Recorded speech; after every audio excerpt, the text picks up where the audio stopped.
Chapter 166. The bestowal of talismans to the generation of Yuan and Qinglu Jiangxian sat at the foot of the mountain, watching the moon-white stone spirits hopping around energetically.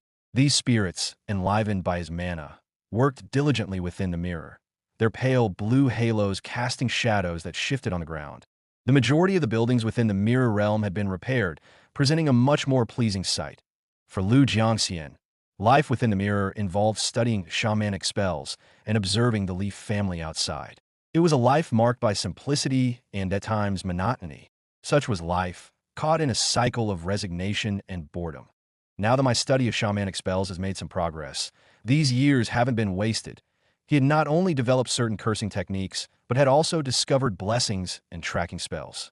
However, for an artifact spirit confined to a mirror, these advancements held little practical value. Yet, Lu Jiangxian sensed the increasing connection between the shamanic spells of Mount Yu and the mirror. As his understanding of this type of spell deepened, he found it easier to manipulate the mirror, allowing him to perform many actions previously thought impossible with them. His divine sense spilled out of the mirror, and with a loud rumble, the stone door opened. Li Xianxian and Li Xianling, leading several children, entered. The refreshing scent of burning incense filled the air, though the children were unable to smell it with their senses still sealed by mana. Hence, they showed no reaction and followed their elders in silence. Yu and Jiao, engulfed in darkness and unable to hear or speak, clutched Li Xuanchuan's hand tighter when he felt a reassuring pat on his shoulder. Following his father's earlier instructions, he kneeled down, his knees cushioned by something soft and smooth, as if kneeling on Li Tongyao had already been waiting inside the stone chamber, silently observing the mirror on the stone platform. He said nothing as the four children kneeled. He looked at Li Qinghong, but did not object to her presence here. The Li family of Li Jing offers respect along with fine delicacies and wine. On behalf of the four children present, I respectfully request the profound light. They will dedicate their lives to pursuing the Tao, and their destinies rest in your hands. When the time comes, they will remain true to their oath. With this talisman burned, we express our gratitude to the Supreme Yin, he stated with great solemnness and sincerity. Lu Jiangxian's divine sense stirred, sending out invisible, colorless ripples that caused a nearly transparent white glow to emanate from each child's head. The far left was the eldest, Li Yuanxiu, who possessed a spiritual orifice and commendable talent. Although he did not match Li Xianfeng from the previous generation, he was superior to Li Xianxian, a 6 Siyuan white glow, indicating his compatibility with the profound pearl talisman seed, hovered above his head. This glow signified that, once he consumed the talisman seed, his cultivation speed could increase by 60% due to his inherent spiritual orifice. In the middle were Li Yuanjiao and Li Yuanyun, dressed in black and white respectively. Li Yuanjiao, with a spiritual orifice, showed even greater potential than Li Yuanxiu, as evidenced by the 7 Siyuan white glow above his head. Yuanyun, without a spiritual orifice, also had a 7 Siyuan glow over his head. Lu Jiangxian could only sigh and exclude him from his consideration. Li Qinghong, the last child, caught Lu Jiangxian's attention. Possessing a spiritual orifice and talents comparable to Li Yuanxiu, her head was crowned with a 9 Siyuan white glow, shining like a faint column of light. Li Yuanxiu was indeed a good choice, but based on the future deduced from the heaven-expanding profound talisman for Lu Changdai, there's no sign of Li Yuanxiu in the Li family's future. Investing comes with risks and requires caution.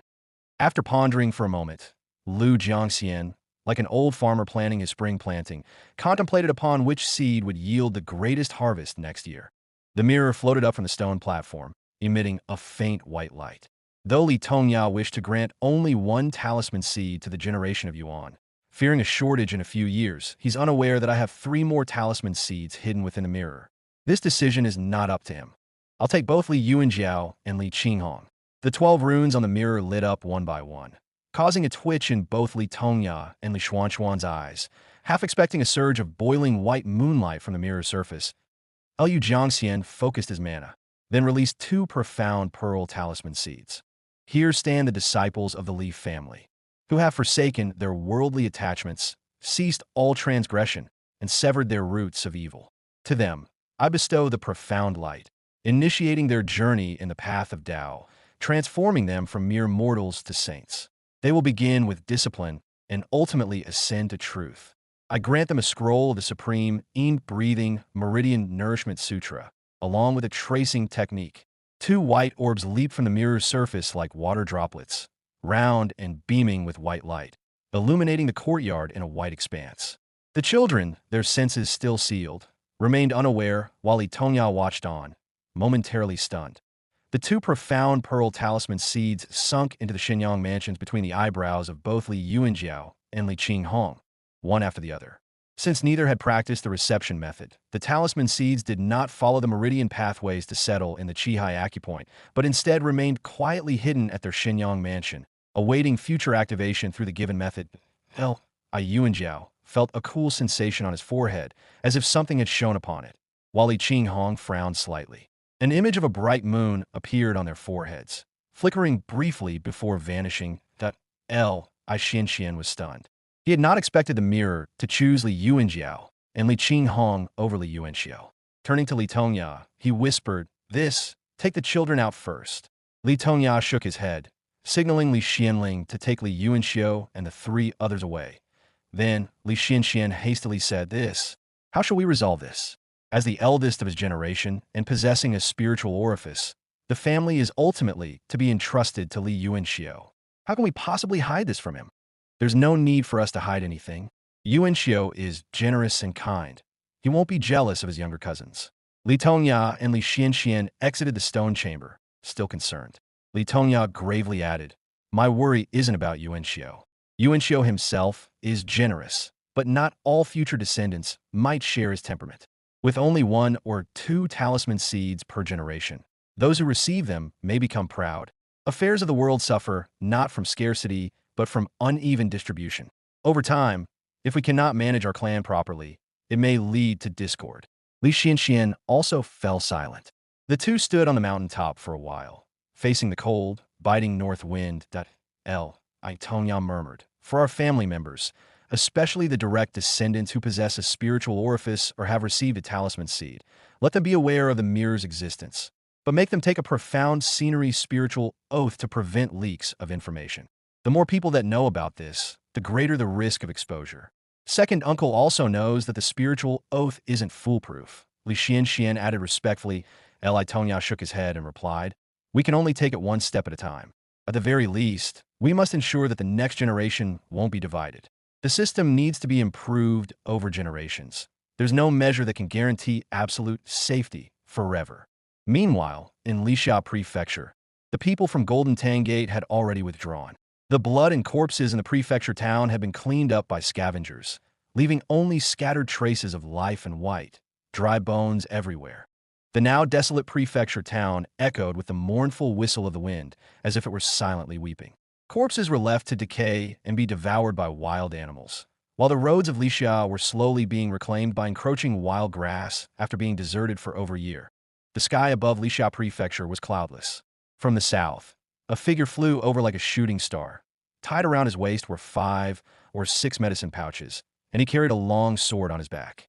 His face showed signs of hardship, including a faint scar on the left cheek. Looking down at the desolate town below, he sighed sorrowfully and said in a low voice, 20 years have gone by, and the Azure Pond sect has finally allowed me to return. It seems Clan Uncle has also managed to avoid the sect's scrutiny. The time has come to take action for my Shao family's cause. Passing through the deserted town, cloud-crowned peak loomed ahead. He felt both joy and sorrow. Joy for escaping the clutches of the Azure Pond sect and returning to his familiar home, and sorrow for having to return his junior brother's belongings. Shaking his head, he murmured, how should I face Jinger's family? Chapter 167. The Belongings? Li Yuanxiao stood in the courtyard, holding a sword as Li Yuanjiao, dressed in a black robe, swung his sword around, cutting through the cold wind sharply and producing several whooshing sounds. His hands turned white from the grip, and the sword was heavy, causing sweat to appear on Li Yuanjiao's face.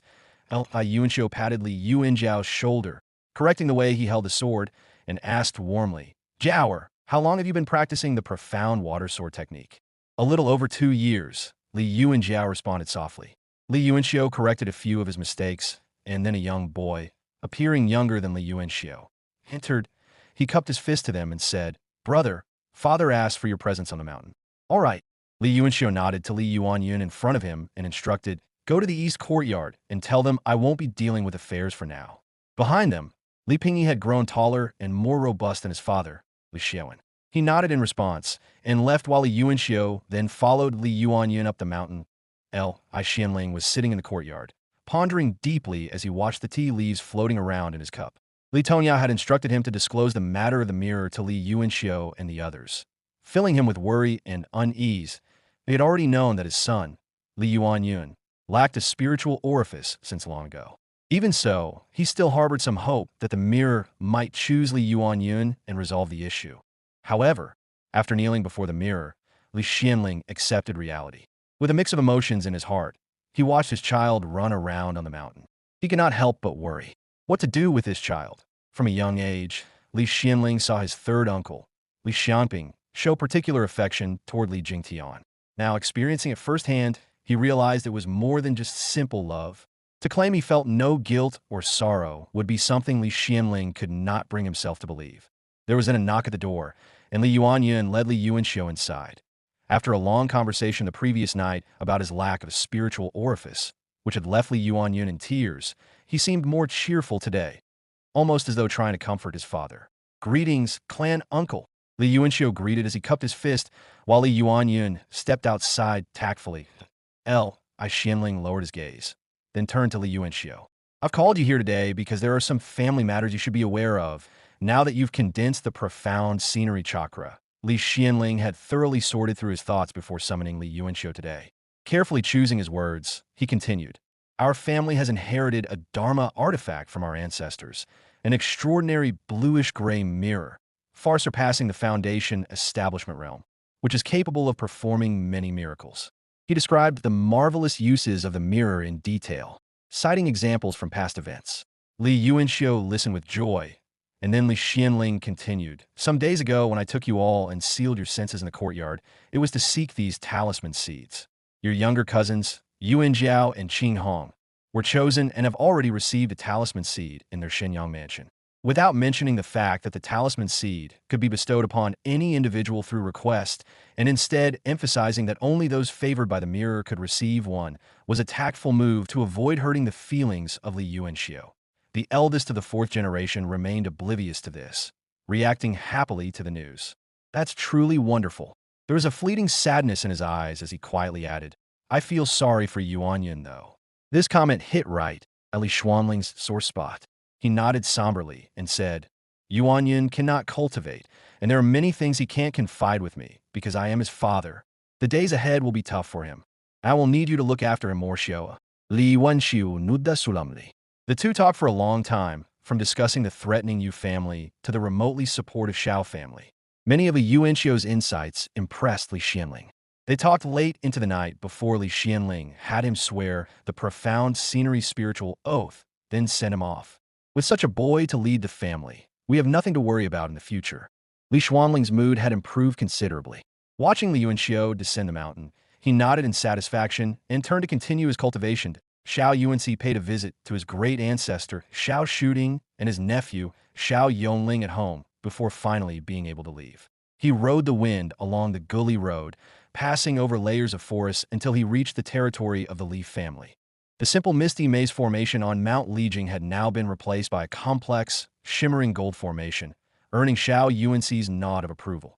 Although this formation was nothing particularly impressive to a cultivator of the Foundation establishment realm like him, it showed considerable progress in the Li family over the years. Standing outside the formation, Xiao Yuanxi spoke apprehensively. Xiao Yuanxi from Qing Sui Peak. After a moment of thought, he corrected himself. "Xiao Yuanxi of the Xiao family in Lixia has come to visit.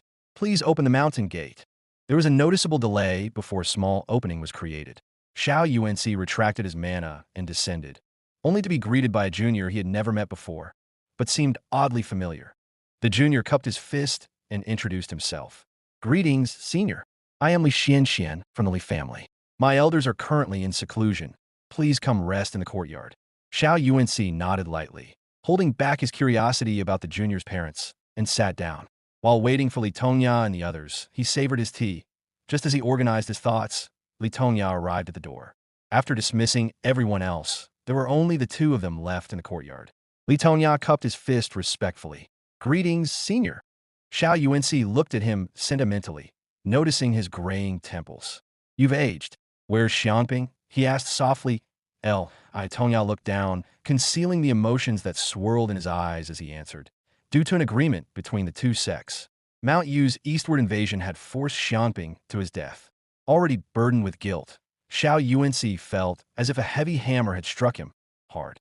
He untied the green sword around his waist and handed it over, saying softly, Jing'er is gone. Although Li Tongyao was already aware of this, he still failed to stop his tears. He accepted the sword with both hands and managed to choke out his reply.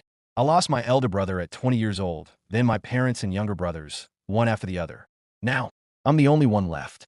Although Xiao Yuanxi was a cultivator at the Foundation Establishment realm, these few words from Li Tongyao stirred him to tears. Recalling his promise to take care of Jing'er when he was refining pills in the Li family, he clenched his teeth. Tongyao, I'll let you down. Li Tongyao suddenly raised his eyebrows and spoke softly. Senior Xiao, I only have one question. Huodit Ying Di. Struggling internally, Xiao Yuanxi's face turned red before he spoke. He was sacrificed by the Qi family, given to demons in the southern border to be refined into a pill.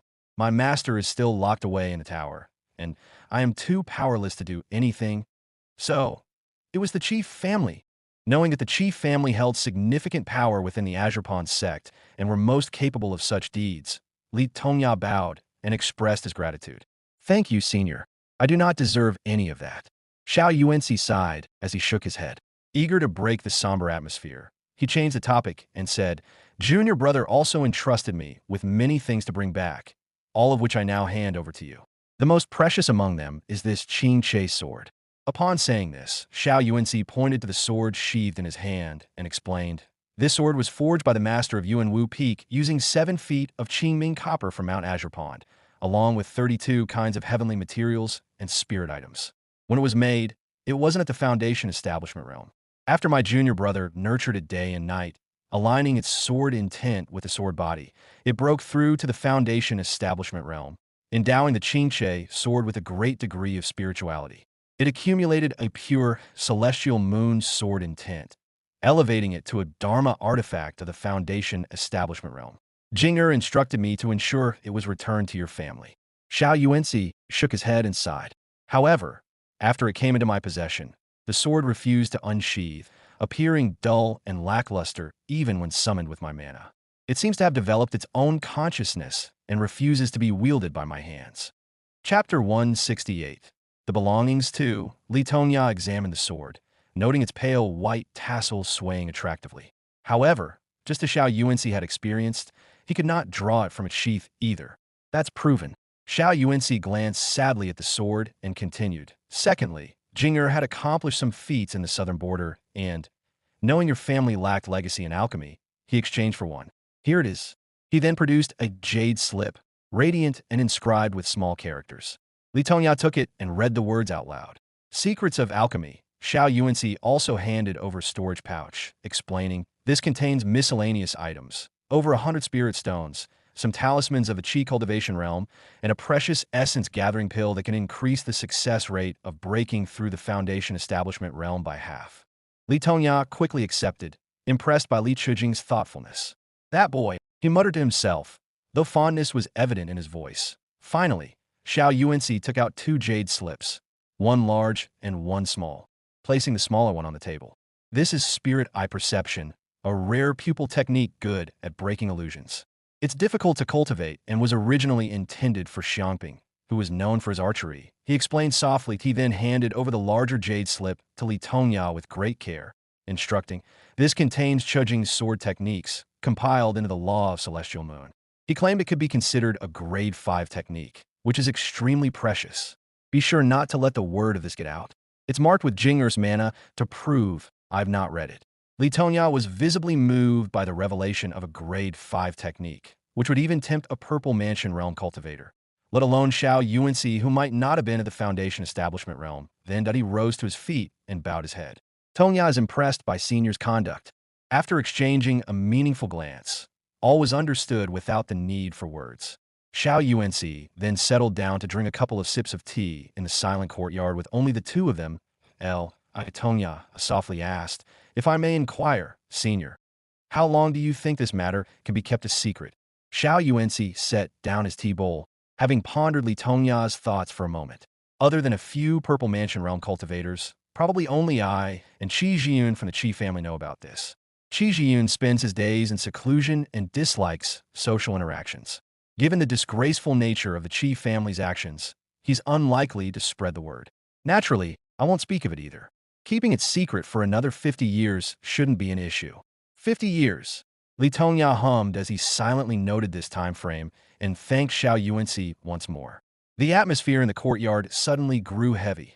Both men opened their mouths to speak, but found themselves at a loss for words.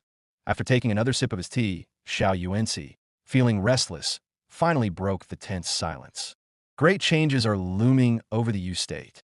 Among the peak Purple Mansion realm cultivators of that generation, 3 are nearing the end of their lifespans, which will surely lead to turmoil. One is a rogue cultivator, whose whereabouts are unpredictable. Another is from Mount Yu, who has been extending his life with secret techniques, but has recently encountered some mishaps, making things rather awkward. The last one is Qi Wei from the Qi family. All 3 are approaching their death and seeking ways to break through to the Golden Core realm. Though the chances are slim, it's best to stay vigilant. Li Tongya listened attentively as Xiao Yuanxi's eyes suddenly lit up. By my calculations, those snake dragon fruit should have grown 6 or 7 by now. Since I'm here, let's refine those pills. It'll also prevent the loss of spiritual qi from storing them for too long, he said with great enthusiasm. Oh, how could we possibly impose on you? Li Tongya forced a laugh, feeling slightly awkward from Xiao Yuanxi's enthusiasm. After a few courteous refusals, he waved his hand, and Li Xianxian, who heard his transmitted voice, went to fetch the snake dragon fruits hurriedly. Xiao Yuanxi stayed on Mount Lijing for a few days, refining pills during his stay and offering Li Tongya guidance on cultivation and his future. The River One Qi technique, when cultivated to the Foundation Establishment realm, forms an immortal foundation known as Boundless Ocean, known for its vast and mighty surge of mana. Cultivators with this foundation could often withstand attacks from multiple assailants due to the rapid flow of their mana. The former master of the Moon Gaze Lake Market cultivated this technique. It took 3 cultivators of the same realm, wielding special Dharma artifacts, to besiege and kill him. However, this technique is somewhat slow, but paired with your swordsmanship, it could indeed be perfect. Li Tongya nodded, carefully noting this down. Suddenly remembering a disciple from the Yu family who had been accepted into Yuanwu Peak, he inquired, "Senior, do you know of a disciple from the Yu family by the Moon Gaze Lake who was accepted into Yuanwu Peak?" Xiao Yuanxi nodded, putting away the jade box in his hand before answering. Before leaving the Azure Pawn sect, I made sure to gather information about the surrounding clans, including the Yu family. That disciple is named Yu Muxian, whose talent was decent but excelled in artifact forging, had gained the favor of Yuanwu Peak.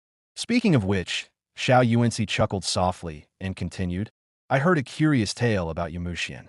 He not only requested from Yuanwu Peak's master for separate prefecture to rule, but also arranged for the allocation of new disciples to be assigned to those associated with or under the influence of Yuanwu Peak, and this had already filled its quota of disciples in recent years. In other words, unless by chance for the next few decades, no one would go to Moon Gaze Lake to recruit disciples. Li Tongya pondered for a moment and exclaimed, what a clever strategy!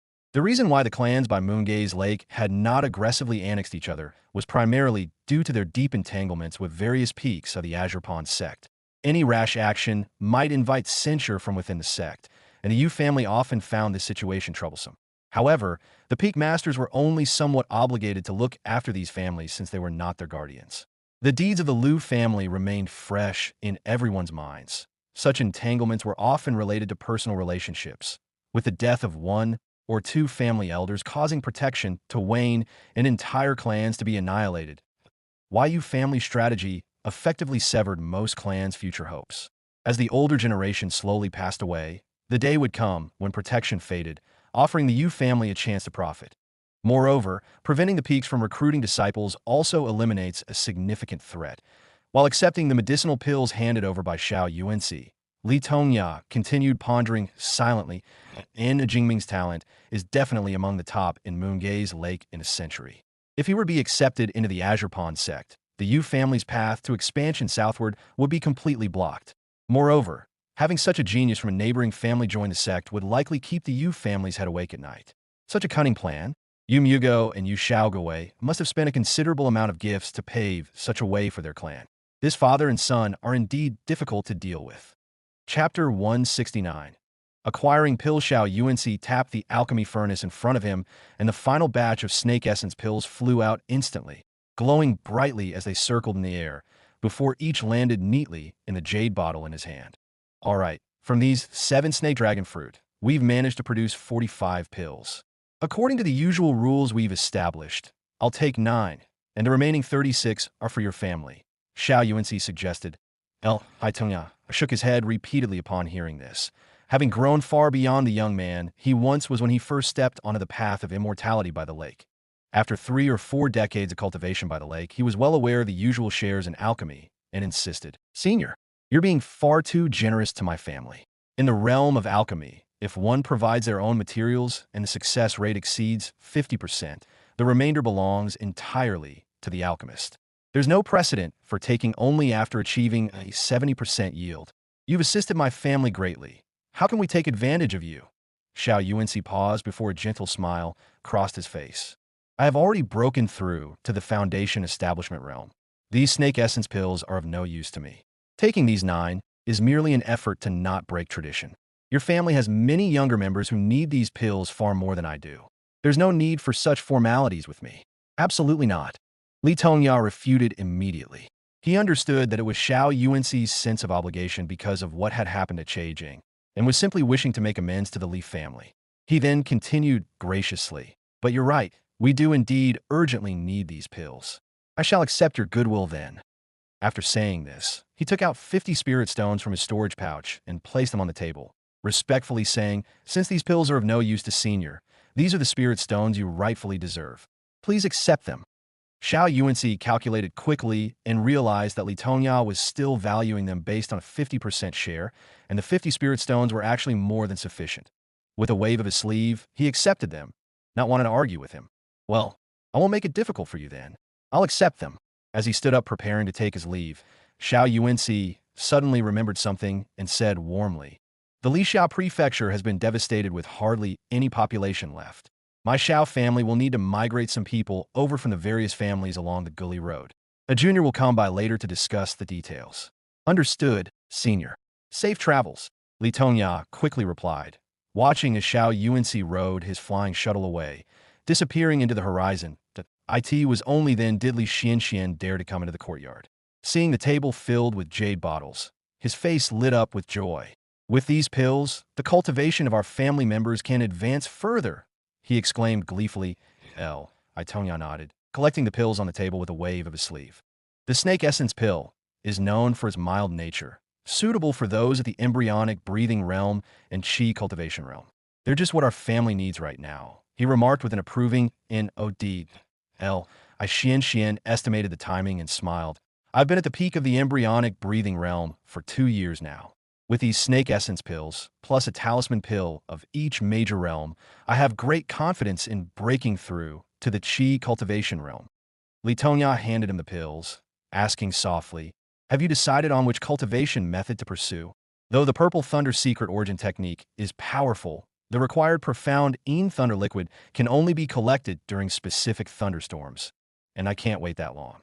So, I'm choosing between the River One Qi technique and the Cave Spring Clear Spirit technique. Both are unique in their own way, but I'm leaning toward the latter." Li Xianxian explained his decision in one breath, clearly having thought through this a long time. Tongya simply waved his hand in response to this. "And your reasons?" "The Cave Spring Clear Spirit technique uses the vitality-rich and nimble Cave Spring Clear Qi for Qi cultivation, which will greatly aid in talisman crafting. Having delved into the art of talismans for over a decade, I believe it could significantly contribute to our family's needs. Moreover, Xianling is proficient with the sword, and the River One Qi technique suits him perfectly. If everyone in our family were to cultivate the River Pure Qi, our common traits would make us easy targets for our enemies." Li Xianxian said thoughtfully, his face serious. Tongya nodded in agreement and handed over a portion of Cave Spring Clear Qi he had collected over the past few years. "Sounds like you have a good plan. Make all the necessary arrangements first before entering seclusion. If Yuanshou can't handle the family affairs, then get Xianling to do it," he advised. I Xianxian nodded firmly. Li Tongya then took out the spirit eye perception jade slip, instructing him to deliver it to Xianfeng in seclusion, and then retrieved another light purple one titled The Secrets of Alchemy. I've glanced through this. Not everyone is cut out for alchemy.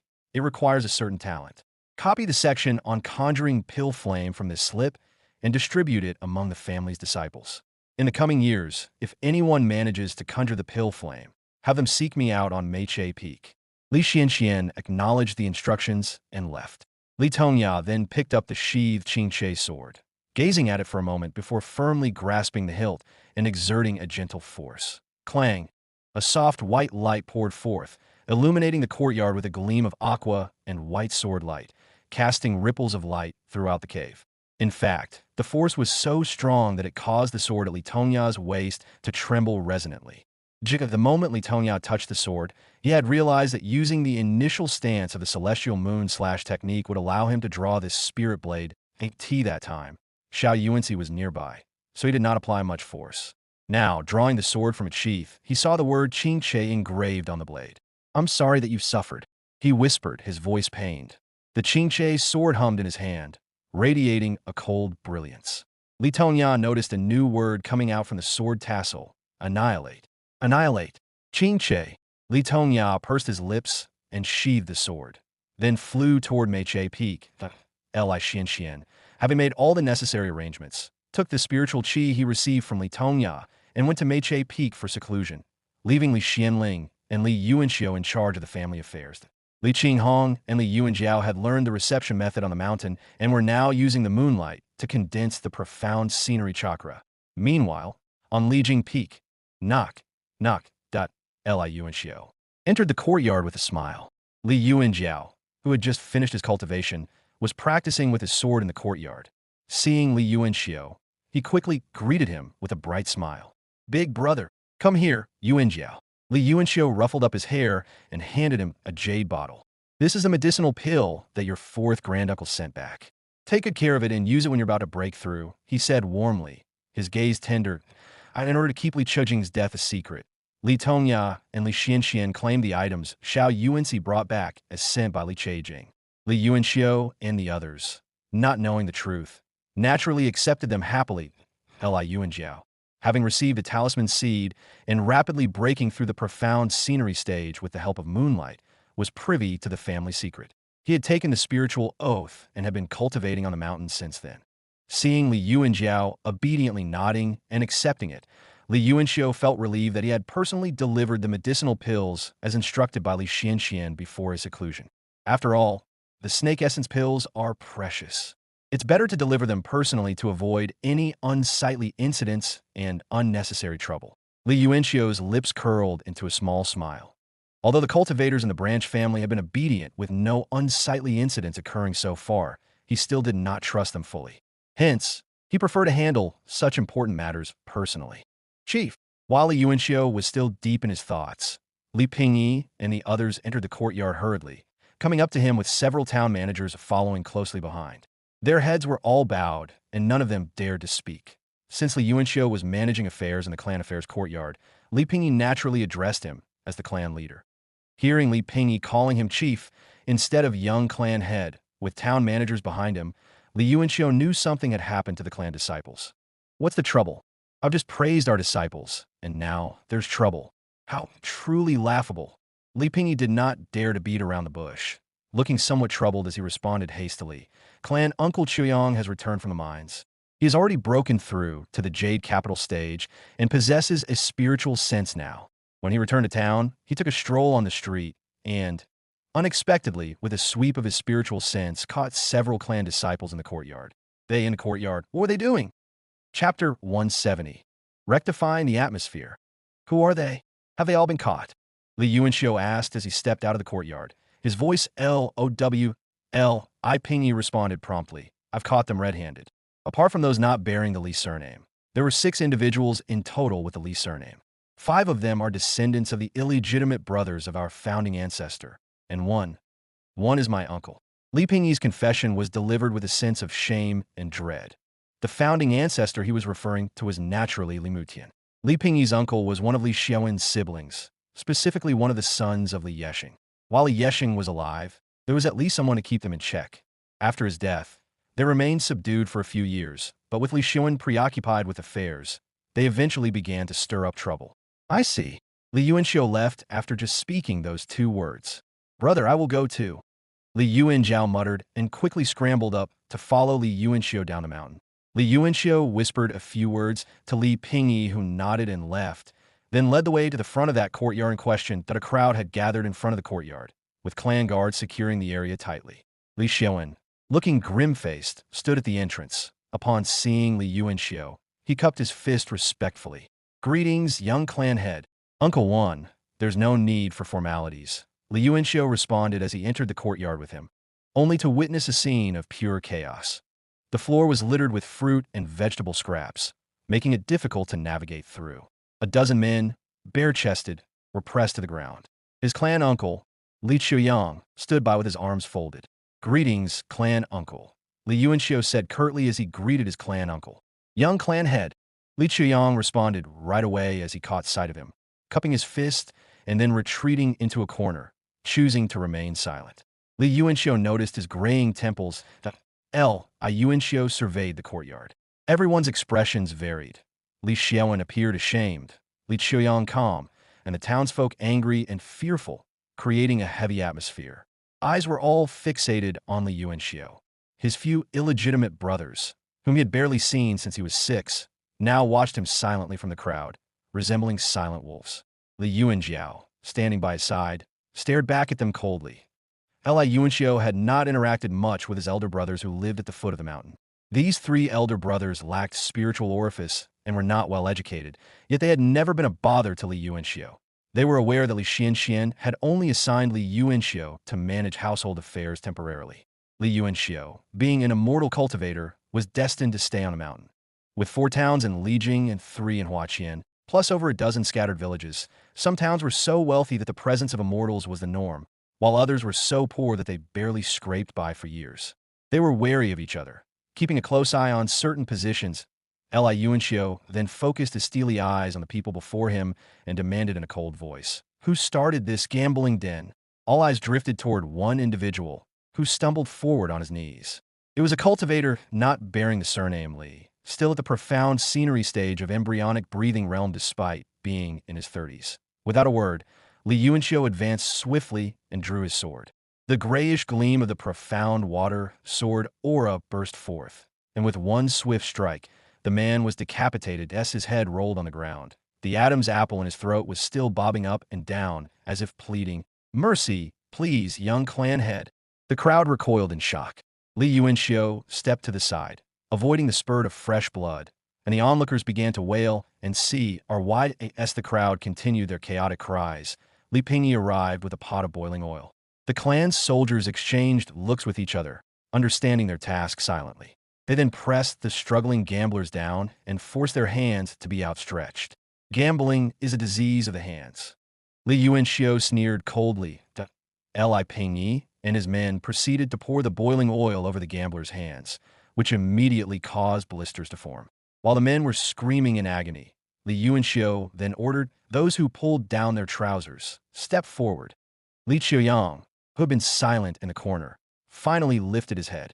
With a slight gesture of his finger, several burly men suddenly stumbled forward. Even the clan soldiers who were holding them down staggered a few steps forward. Li Yuanxiu naturally knew that it was Li Chuyang who had singled them out. "Pour again," he commanded loudly. His tone was harsh and unforgiving. The distinct smell of roasted meat quickly filled the air, and the men realized at this point that their hands were far gone. Li Yuanxiu turned to the crowd and declared, "The clan affairs courtyard enforces the rules set by our ancestors. Prostitution, gambling, and adultery will not be tolerated. These rules apply to everyone in our family, from the main lineage and even to the most distant branches. Don't go thinking you can get away with breaking the rules and tarnishing the Li family's name just because you're down at the foot of the mountain." Silence fell all around them, and Li Yuanxiu noticed his illegitimate brothers lowering their heads, no longer meeting his gaze. He then gave out another order, though now in a gentler tone. "Have someone treat their injuries." As Li Yuanxiu led his group out of the courtyard, the onlookers parted to give way to them, shrinking back and avoiding his gaze.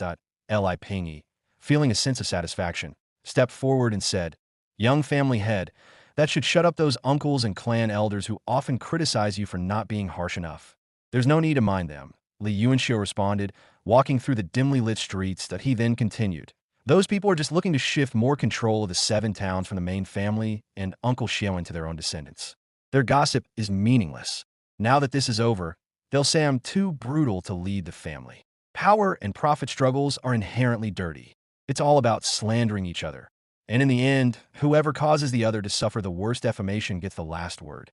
Li Yuanxiu spoke nonchalantly, patting Li Yuanjiao's head and continuing solemnly. "Our real adversaries are never these minor internal family disputes, but the Yu and in families, along with the other ambitious clans surrounding us." Li Yuanjiao nodded, walking beside him. After a moment of thought, he said seriously, "Brother, I'm afraid they'll hold a grudge against you. Maybe we should just send someone to get rid of them for good." Li Yuanxiu shook his head and replied softly, "They're still our relatives at the end of the day.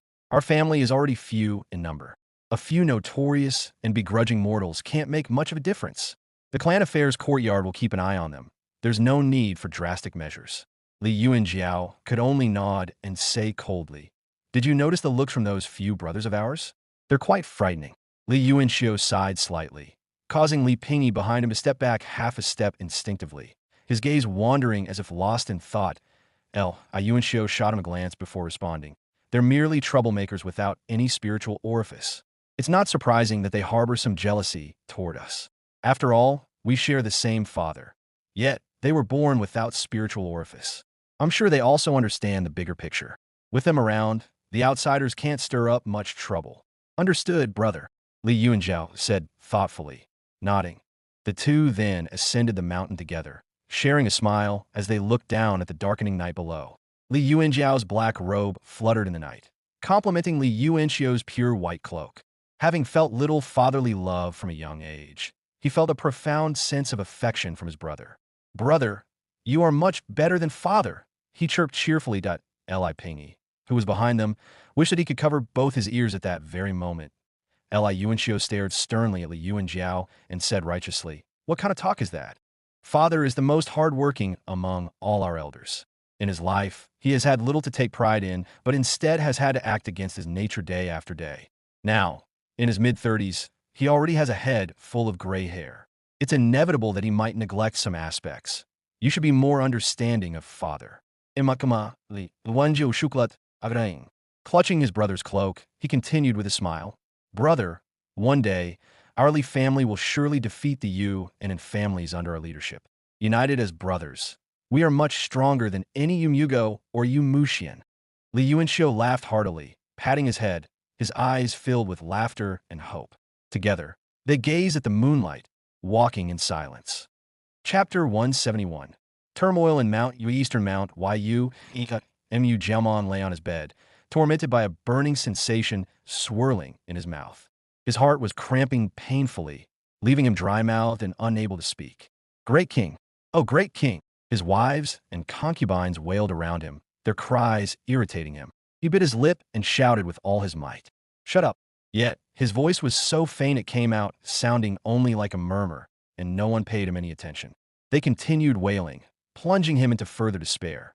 Under his rule, Eastern Mount Yu, though not flourishing, had improved significantly from the chaotic times in the past. The territory of Eastern Mount Yu had been expanding, with villages surrendering to them from time to time. Yu Jiaomon, knowing Li Tongya was a cautious man, pretended that they had the support of Mount Wu to prevent Li Tongya from invading their territory. In a compromise, he opened the trade routes, allowing the Li family to exchange some novel luxury items for the massive amount of food and materials in the hands of the mountain tribes' families. While using the hundreds of thousands of mountain tribes as labor to support over 100,000 humans, they have managed to secure a lifeline. Just as everything seemed to be improving, a demon wolf of the 6th heavenly layer of the Qi cultivation realm invaded the town.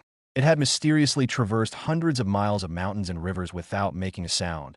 Appearing at the foot of his city, Mu Jiaomon had no choice but to fight. Over the years, a few Qi cultivators had emerged in Eastern Mount Yu, though they were nowhere near the level of those immortal cultivators since they had consumed various unrefined Qi. Despite this, they were considered combat forces. However, since they were being stationed on the Western Front, reinforcements were too slow to arrive.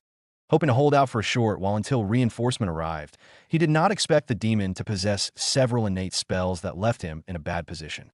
In desperation, he sacrificed his blood chi and cast an ancient shamanic spell to call upon Mount Wu. Why is there no response? Mu Jiaomon's mind went blank, his heart sinking into silence. Years of honed intuition led him to a grave realization. There's trouble on Mount Wu. This demon is definitely a probing pawn sent by a certain immortal cultivator. Using a shamanic spell to drain his life force, Mu Jiaomon finally repelled the demon. Now that he was lying on his luxurious jade bed, he realized his time had come. As his wives and concubines wept, a roar interrupted them.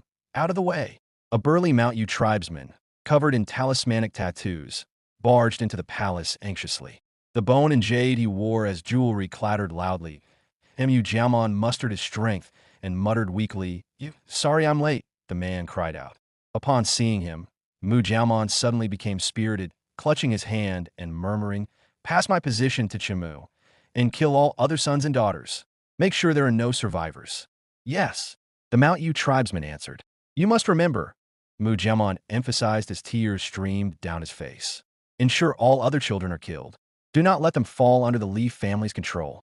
Our tribe is silently enduring them, not submitting. Do you understand? Do you?" The burly man looked up with tears brimming in his eyes, tears that refused to fall.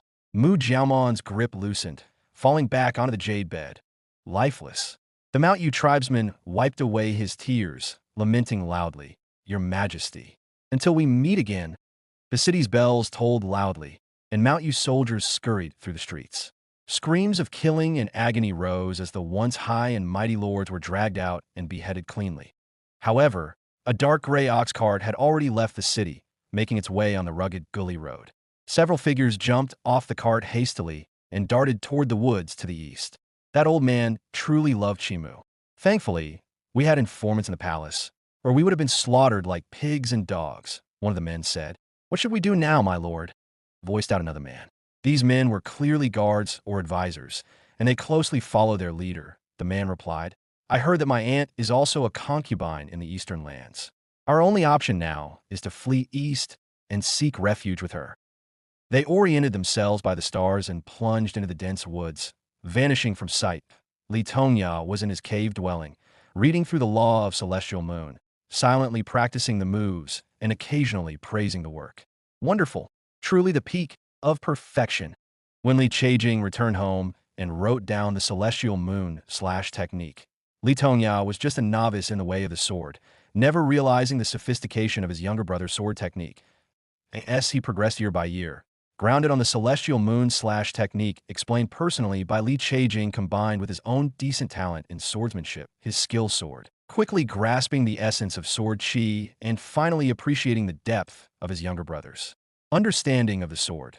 The explanations in the law of Celestial Moon were clear and ingenious, significantly accelerating Li Tongya's slow swordsmanship progress over the past few months.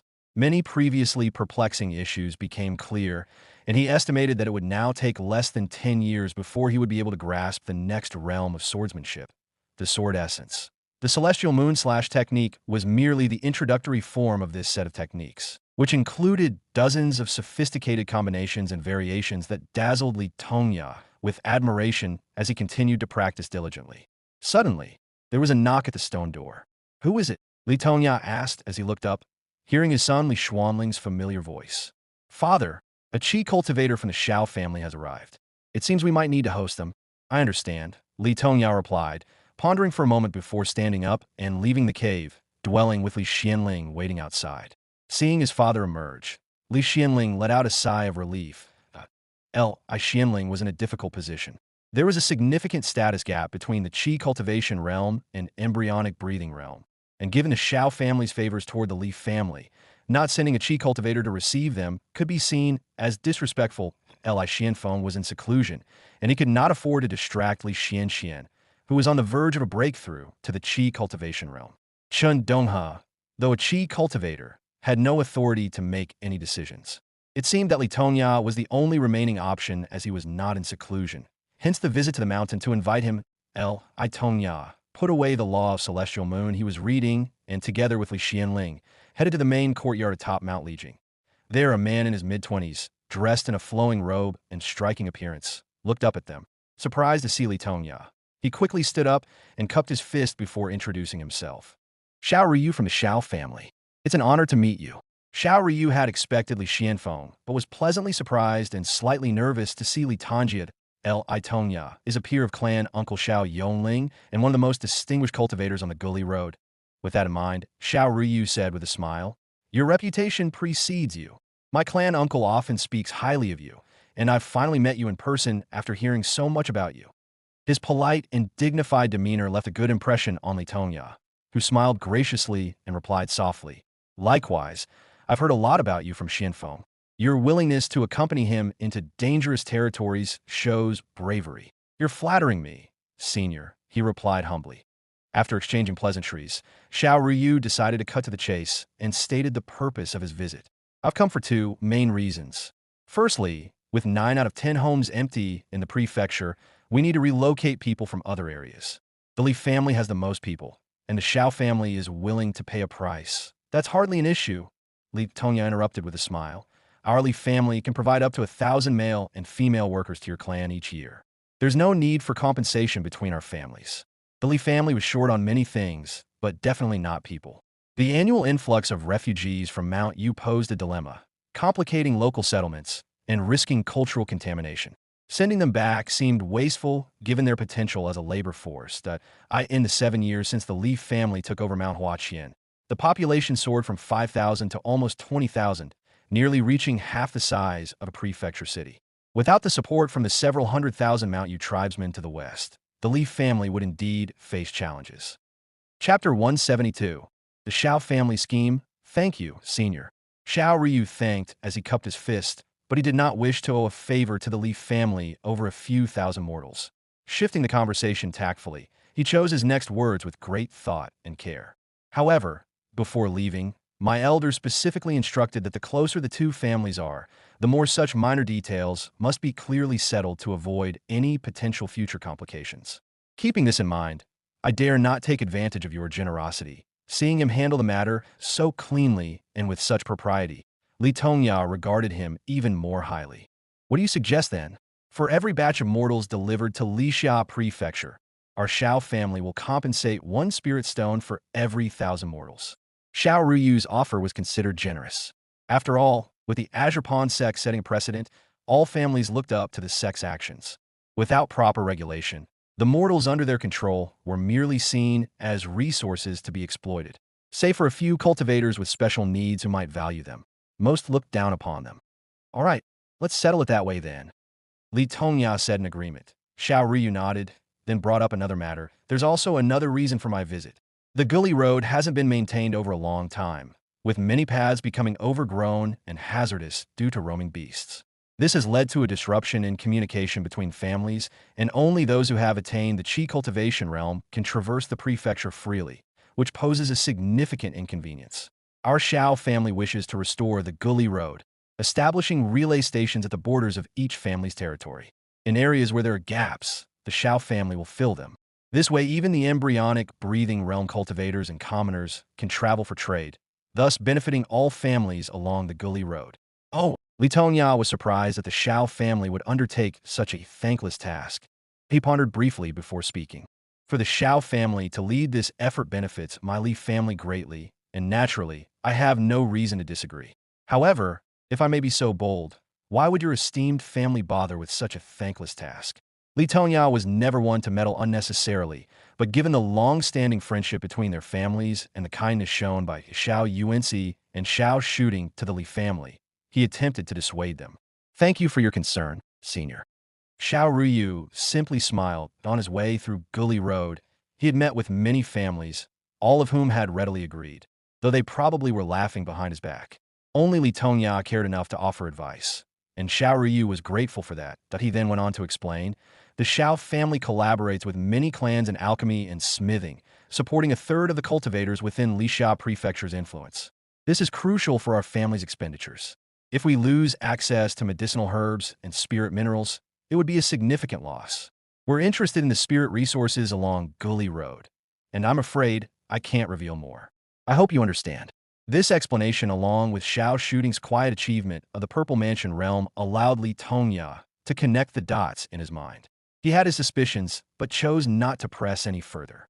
That's fine, he replied after a moment of contemplation. After discussing and arranging the distribution of the relay stations, Xiao Ryu respectfully took his leave. I Xianling escorted him out of the courtyard, watching him ride the wind eastward before returning to the courtyard. He saw Li Tongya sitting silently with a tea bowl in hand, and after a moment of silence, he inquired, "Father, the Xiao family has connections with Mushroom Forest Plain and the families of Linghai Prefecture with long-term trade relations. Are they perhaps afraid someone will cut off the trade flow from the east? Who has such power to prevent the families from dealing with the Xiao family?" Li Tongya put down his tea bowl and shook his head in response. The Xiao family is probably planning to break away from Azure Pond sect and stand on its own. What? Li Xianling was stunned. Then his expression quickly turned to alarm. He said hoarsely, They actually dare to do that, knowing that the Azure Pond sect currently has 3 early-stage Purple Mansion realm, 1 mid-stage Purple Mansion realm, and even a peak Purple Mansion realm cultivator like Qi Wei. The Xiao family is waiting for Qi Wei to pass away, Li Tongya said matter-of-factly, narrowing his eyes. He had analyzed the situation in his head and was feeling fairly certain of such a speculation. Narrowing his eyes, he then said softly, "With Xiao Shooting having reached the Purple Mansion realm, they have the standing to come to the fore. Didn't the Chun family also declare independence on the spot when a Purple Mansion realm elder emerged among them? Among the Purple Mansion realm cultivators of Azure Pond sect, only Qi Wei has the power to eliminate Xiao Shooting on the spot. Once Qi Wei dies, it's only natural for the Xiao family to break away from Azure Pond sect, taking over this battered Lixia prefecture, backed by Mushroom Forest Plain and Moongaze Lake. The Azure Pond sect might even have to present congratulatory gifts to them. Purple Mansion realm. Li Xuanling murmurat, siguiendo deeply. The families and the 3 sects and 7 gates are just tools in the hands of those in the Purple Mansion realm. Once they break away from Azure Pond sect, which family in the prefecture would dare to trade with the Xiao family across borders? Naturally, the Xiao family will have to look for new sources and targets for dumping their goods, hence moving westward, restoring the Gully Road, and targeting the scattered families around Mushroom Forest Plain and Moongaze Lake without a large prefecture city. Having finished his lengthy explanation, Li Tongya felt more assured in his deductions, left pondering to himself. But how should our Li family preserve itself and seek benefits amid such upheaval? Diverting trouble eastward, thus changing the current situation in Moongaze Lake where the Yu family dominates alone. Li Yuanjiao stood in the courtyard with a sword in hand, facing a girl with her hair tied up. Her almond eyes were fixed on the sword in his grasp. After circling each other in the yard for a while, Li Yuanjiao noticed her agile footwork, likely focusing on swift and unpredictable moves. He thrust his practiced wooden sword toward her face, closing the distance. The girl countered with her wooden spear, retreating a few steps and using her left hand to parry Li Yuanjiao's sword. She chuckled and said, "You're really cunning, Brother Jiao." "Oomph." Li Yuanjiao snorted lightly, also stepping backward and putting away his sword. "There's nothing cunning about it. It's just that your spear technique is solid enough to block a few of my moves." "Qing Hong," he scoffed. Li Qing Hong giggled, aware that she had been at a disadvantage earlier, and conceded, "It's naturally easier to learn with a family sword technique. I've even sought the best spear teacher from the Mountain Foot. Yet I'm still struggling. Why bother with a spear when there's a family sword technique to practice?" Spear techniques are easy to start but hard to master without proper guidance. You could spend a lifetime failing to get anywhere. Li Yuanjiao frowned, gazing intently at her with a serious expression. Li Qing Hong, however, placed her spear against the wall and explained, "The thought of practicing the sword technique gave me a headache. Father brought various weapons for me to choose from, and they said longer weapons have an advantage, so I chose the spear. Father was very pleased and encouraged me to keep at it." Seeing that it was Li Xuanling's decision, Li Yuanjiao abandoned the idea of persuading her to switch to swordsmanship. Hanging up his wooden sword and straightening his robe, Li Qinghong also leaned her spear against the corner and began to undo her hair. The practice had left a rosy tint on her face, lending her a feminine charm, but a respectful voice came from outside after a double knock on the door. "Young master, Madam is calling for you." "Got it," Li Yuanjiao replied, seeing an old servant at the door with his head bowed. He was the one who usually served his mother. "Did something happen?" Li Yuanjiao asked, slightly worried. "Some people from Eastern Mount, you came saying that." Mu Jiamon had passed away due to serious injuries last night. The servant replied after a brief moment of hesitation. Yi Jiao's eyes sparkled, showing no emotional disturbance over the death of this uncle he had never met. Instead, he was visibly excited. Seeing Li Qinghong laughing beside him, he turned and asked, "What's so funny?" Li Qinghong, though not fully aware of the details, sensed intuitively that this was a good omen. Suppressing a smile, she looked up at him cheekily as she replied, "Nothing much, just that it's good news." Li Yuanjiao giggled, then hurried out of the courtyard, bursting with excitement. "The 9 towns and 26 tribes of Eastern Mount, you will soon all belong to our family." Chapter 173. Shamily, along with a few loyal members of his tribe, snuck through the forest for several days and nights, not daring to look back or light a fire to cook. When hungry, they ate a few fruits. When thirsty, they scooped up water to drink. They had finally managed to escape the territory of Eastern Mount Yu. Upon encountering the bustling and affluent towns of the Easterners filled with throngs of people, they were stupefied by the sight. Disguised as refugees from Mount Yu, they were taken into custody and could only watch from a distance as the lively scenes of horse-drawn carriages and cloud-like canopies moved westward, the sound of opera drifting in the air. "This Eastern lifestyle, it's practically divine," Shamily remarked in awe, finally understanding why the slaves were so desperate to flee eastward. After being confined for several hours, Shamily noticed an opulently dressed Mount Yu tribesman approaching. His spirits lifted immediately. This person was a former vassal of the Mulu family who had disappeared years ago, presumably to enjoy life in the East. Shamily quickly called out to him in their native Mount Yu language. "Hey, Skinny, look this way." That person's expression turned into annoyance almost immediately, and he looked toward the direction of the shout. Suddenly, bursting with joy, he shouted loudly, "Quick, seize that man. He is a royal descendant of Eastern Mount Yu." Shamily, who possessed the strength of the 3rd stage of embryonic breathing realm, did not resist and was meekly taken away, eventually thrown into a courtyard paved with stone slabs.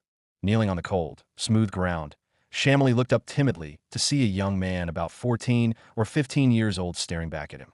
The youth's stern appearance and penetrating gray eyes gave off an overwhelming sense of authority. Greetings, Your Majesty." Shamily speculated that this imposing figure was likely Li Xianxian, who appeared youthful due to attaining the qi cultivation realm early in life. Despite this, Li Xianxian was still his uncle. "You must be joking," Li Yuanxiu responded with a slight smile, amused by the unexpected turn of events. He had to suppress the urge to burst into laughter at the thought of having such an advantage over Mount Yu, courteously engaging with the trembling Mount Yu prince while sizing him up mentally. "I am Li Yuanxiu, the eldest legitimate son of the family head. I believe we are of the same generation," Li Yuanxiu began as he introduced himself. It was only at this moment that Shamily learned that he was speaking to the heir of the Easterner king. He smiled at Li Yuanxiu politely and was about to speak when another person resembling Li Yuanxiu came in, interrupting him. The newcomer had shorter eyebrows and longer eyes, giving off a more predatory aura. Shamily instinctively bowed his head in fear. "Yuan Jiao is overjoyed to hear that a cousin has come to visit," the newcomer announced as he approached. Shamily's face immediately lit up with joy, thinking this person must be his support in the East. "Ah, so your brother Jiao. Your reputation precedes you. You're even better looking than I expected." He quickly added hastily to Li Yuan Jiao, curled his lips, stood next to Li Yuanxiu, and stared at the people below. The people from Mount Yu knew that he was a descendant of the Mulu family, and given the way he had treated them, they all looked up to him in admiration. "I've heard about your father's incident. Would you be willing to explain it to us again so that we can understand the whole story?" Li Yuanxiu asked leisurely as he took his seat, holding his cup of tea in his hand. Shamily trembled in his seat and quickly replied, "Yes, of course." He quickly narrated the events surrounding Mu Jiamon's death in detail, taking nearly half an hour to explain everything in great detail without leaving out anything. Only then did the surrounding people finally understand and begin whispering among themselves. Yuanxiu waved his hand, his expression slightly shifting, disappointed at how foolish Shamily was that I specifically called everyone here to let him state the facts. Yet this simpleton really just laid it all flat out, not even try to smear some dirt on his older brother to give my Li family a pretext to intervene. Truly a waste of my kindness. Looking up at the others in the room, Li Yuanxiu softly commanded, "I'd like to speak privately with Shamily." I'll have to ask the elders to step out for now. A few clan elders frowned and were about to speak, but Li Yuanjiao hummed and stepped forward, staring them down. Knowing they had no choice, they left reluctantly. As the clan elders left, the crowd quickly dispersed like the tide, leaving only the clan soldiers behind and the two brothers Li Yuanxiu and Li Yuanjiao. Li Qiuyang stood beside Shamili, preventing him from ambushing anyone. Li Yuanxiu quickly left his seat and took Shamili's hand with a friendly gesture, smiling as he said, "Brother Shamili, with the elders around earlier, Yuanxiu couldn't speak freely. We are sort of relatives, so formality isn't needed between us." Shamili was stunned, not expecting Li Yuanxiu to be so approachable, stuttering without daring to speak. Li Yuanxiu then continued, "When your father was critically injured, Lord Chimu usurped the throne, and against the former king's wishes, he slaughtered the other lords. Truly an unfilial act. Since my Li family has promised to protect Eastern Mount Yu, we can't sit by and do nothing. Please rest assured." These words left Shamili dumbfounded. His mind went blank right away, doubting internally if he had failed to make the story clear. It was his father who passed the position to Chimu and personally ordered the execution of his other sons. But in Li Yuanxiu's mouth, the story changed completely. Shamili looked at Li Yuanxiu's smiling face, and a spark of realization flashed through his mind instantly. A trembling surge of desire that he had long suppressed, thinking the throne was beyond his reach, suddenly made him shiver with both joy and horror. He immediately replied with great eagerness, "Yes, yes." Lord Chimu took advantage of the king's critical injuries to usurp the throne and then, against the king's wishes, slaughtered many lords. Li Yuanxiu was relieved to see this simpleton finally grasp the situation and sighed in relief as if a burden had been lifted off his chest. "Your father could also be considered Brother Jiao's uncle, and this offense is an affront to the Li family as well. You should enjoy your stay at the foot of the mountain for now and take in the scenery of the east, which is quite different from Mount Yu. I will report this to the elders and then come find you," he said with a smile. Shamili's mind was ablaze with visions of returning to Mount Yu to reclaim his throne. He nodded in agreement before snapping back to reality, fervently saying, "I cannot possibly repay the great kindness of the esteemed Li family. I am willing to pave the way for the Li family, to guard the west for the Li family, and to pay tribute annually." Li Yuanxiu waved his hand, speechless at how off-point Shamili was thinking to himself. Guarding the west and paying annual tribute. How is that any different from how it's practiced now? Shamili really can't get to the point, showing no sensitivity to the situation at all. After such thoughts, Li Yuanxiu nodded and left the courtyard to go up the mountain, leaving Shamili and Li Yuanjiao to stare at each other. Shamili was still lost in his daydreams when Li Yuanjiao glanced at him and patted the shoulder of his distant relative, whispering in his ear, "Our eastern beauties in music are the most renowned. Cousin might as well go have a look." "Ah, sure," Shamili mumbled as he left the courtyard in a daze. Meanwhile, Li Yuanjiao nodded to Li Qiuyang, whispering to him, "I'll leave the rest up to you, clan uncle. Please select some singers and dancers carefully. We must ensure Shamili leaves behind a few offspring who stay in the town to study. Only by achieving this can we truly hold Mount Yu in our grasp." "I understand." Li Qiuyang nodded and cupped his fist before leaving, not showing any disrespect to Li Yuanjiao just because he was younger. Chapter 174. Scheming against Mount Yu. Li Yuanxiu stepped onto the mountain along the stone path, finding the courtyard quiet and serene. Most of the elders were secluded in cultivation. Only Li Xianling was in the garden, holding a tea bowl in one hand and a white jade slip titled River Crossing Torrential Step in the other. Noticing Li Yuanxiu's joyful entrance, he softly inquired, "What brings you such joy?" Eastern Mount Yu was attacked by a demon beast. Mu Jiaomon died a sudden death, and his son, Shamili, has sought refuge with our family. He's waiting at the foot of the mountain as we speak, Li Yuanxiu explained as he shared the news, to which Li Xianling promptly placed down his tea bowl with a nod. "Good news indeed," he remarked, beaming. Observing Li Yuanxiu's eager look, Li Xianling then asked, "You seem to have some plans in mind." "Exactly." Li Yuanxiu cupped his fist and nodded eagerly, having clearly thought through a strategy he proposed. "With Shamili in our grasp, our natural course is to support him as the leader of Eastern Mount Yu.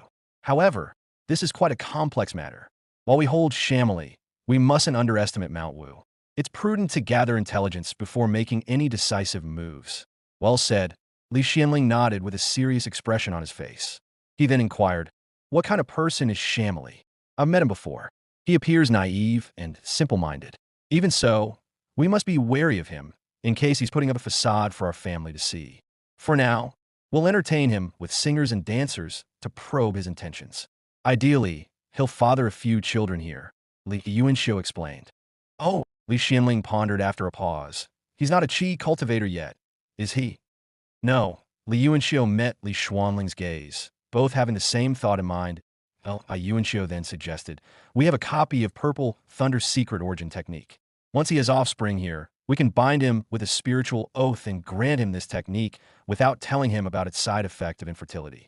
Grateful as he might be, once he returns to Eastern Mount Yu, regardless of his future ambitions, he'll have no descendants.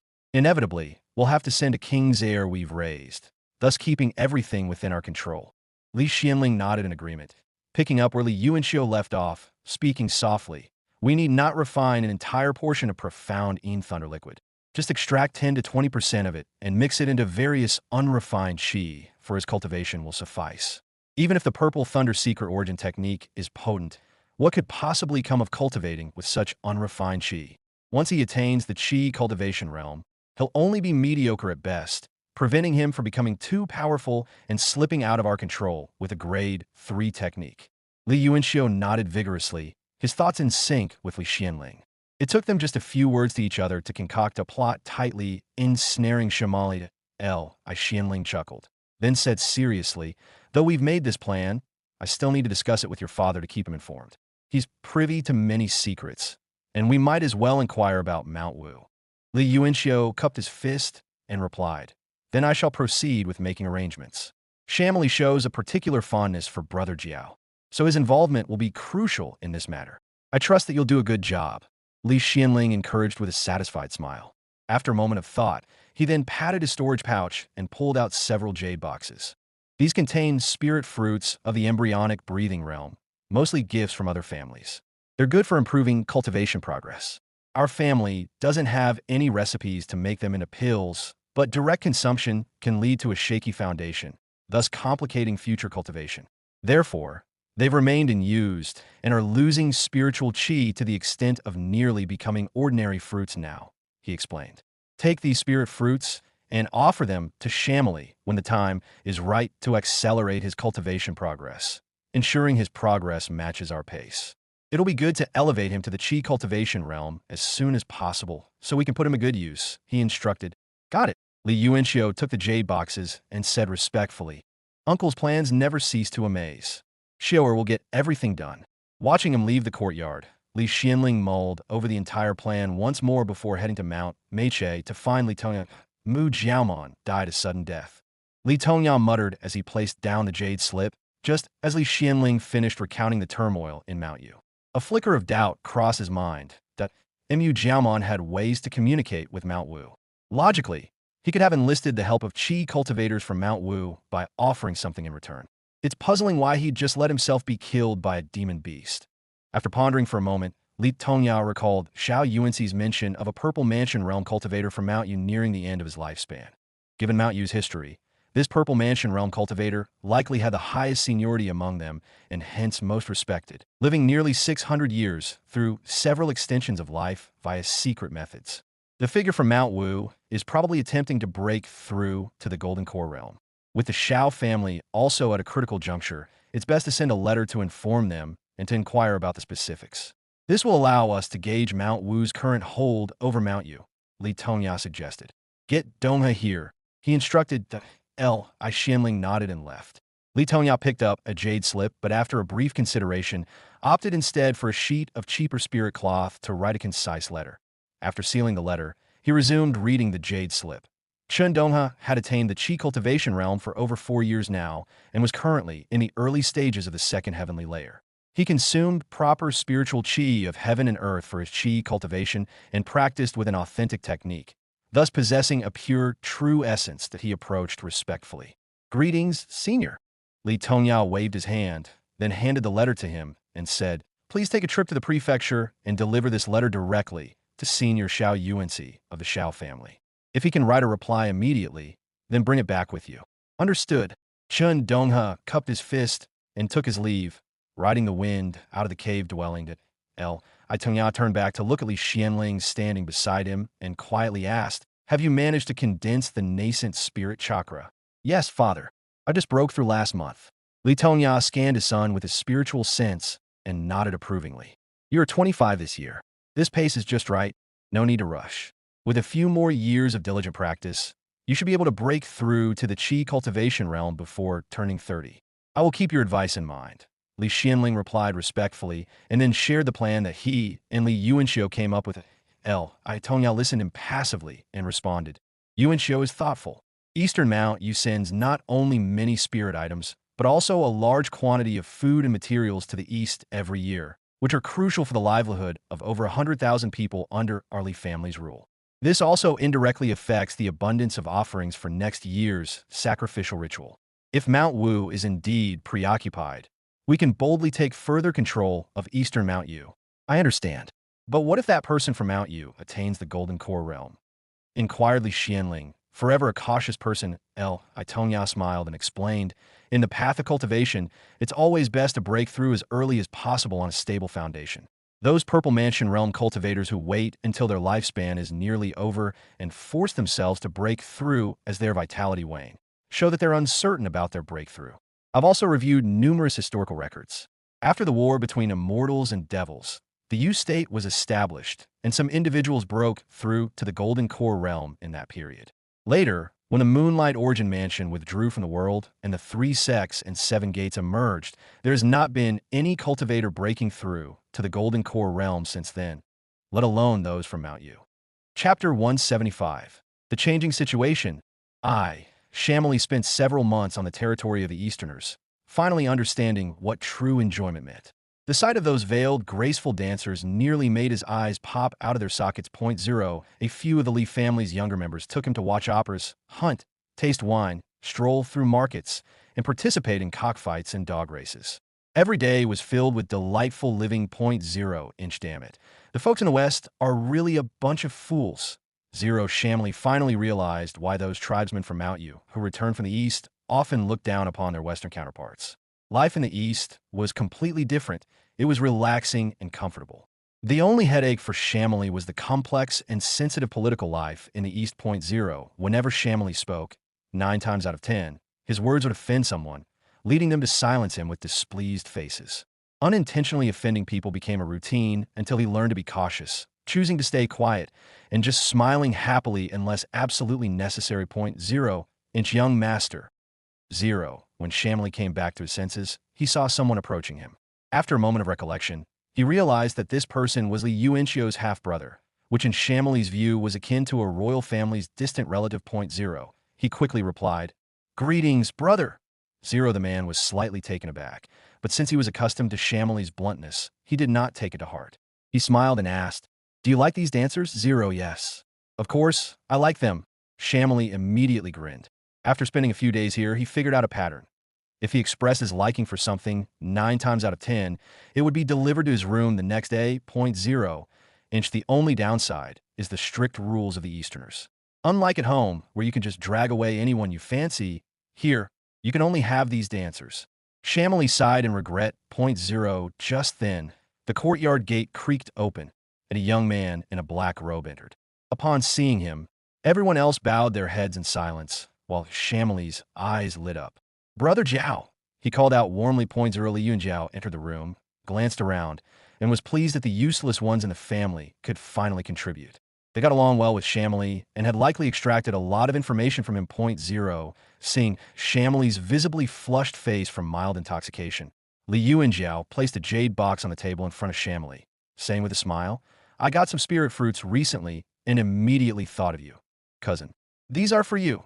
Shamili was overjoyed, thinking to himself, "Li Yuanxiu really is my pillar in the Li family. He has brought me several gifts these past months, each of them excellent spirit items." Shamili expressed his gratitude as he took the jade box, pondering over how much he could fetch for such a spirit fruit. Naturally, Li Yuanxiu was well aware of his thoughts. He knew Shamili's daily activities like the back of his hand. Li Yuanxiu then reminded him, "Cousin, I hope you still remember the great endeavor of reclaiming your throne." Of course I remember." Shamili's already red face turned a shade deeper. During his first few days in the town, He remained focused on his endeavor of reclaiming the throne thanks to Li Yuanxio's constant reminders. But lately, he had almost pushed the matter to the back of his mind. Engrossed in daily pleasures. 0 inch, I must speak frankly, cousin. If you can't even attain the Qi cultivation realm, you won't be able to stay on the throne, even if our family managed to place you there. You need to remember this clearly. 0 This warning stunned Shamili, sending a shiver down his spine, cursing himself internally for even considering selling the fruit. 0 Gratefully, he said, "Thank you for the reminder. I'm extremely grateful. After arriving here, I've already broken through to the 4th stage of the embryonic breathing realm. I will definitely focus on my cultivation from now on and break through to the Qi cultivation realm as soon as possible." 0 Li Yuanjiao nodded and left, leaving Shamili in the courtyard, his gaze still fixated on the dancers. Meanwhile, everyone else was looking at him. 0 Shamili looked in the direction Li Yuanjiao had gone, then cleared his throat and said, "Continue dancing. Tonight will be the last. I'll start cultivating tomorrow." 0 Li Chuyang, standing at the side with a sword, remained silent. Assigned to protect Shamili, he had been by his side day and night and had come to understand the nature of this young man quite well. He sighed quietly, thinking to himself, the lineage of the Mulu clan is decent. Although this guy is just a self-indulgent scion, he still managed to reach the 4th stage of the embryonic breathing realm in his 20s. How unfair.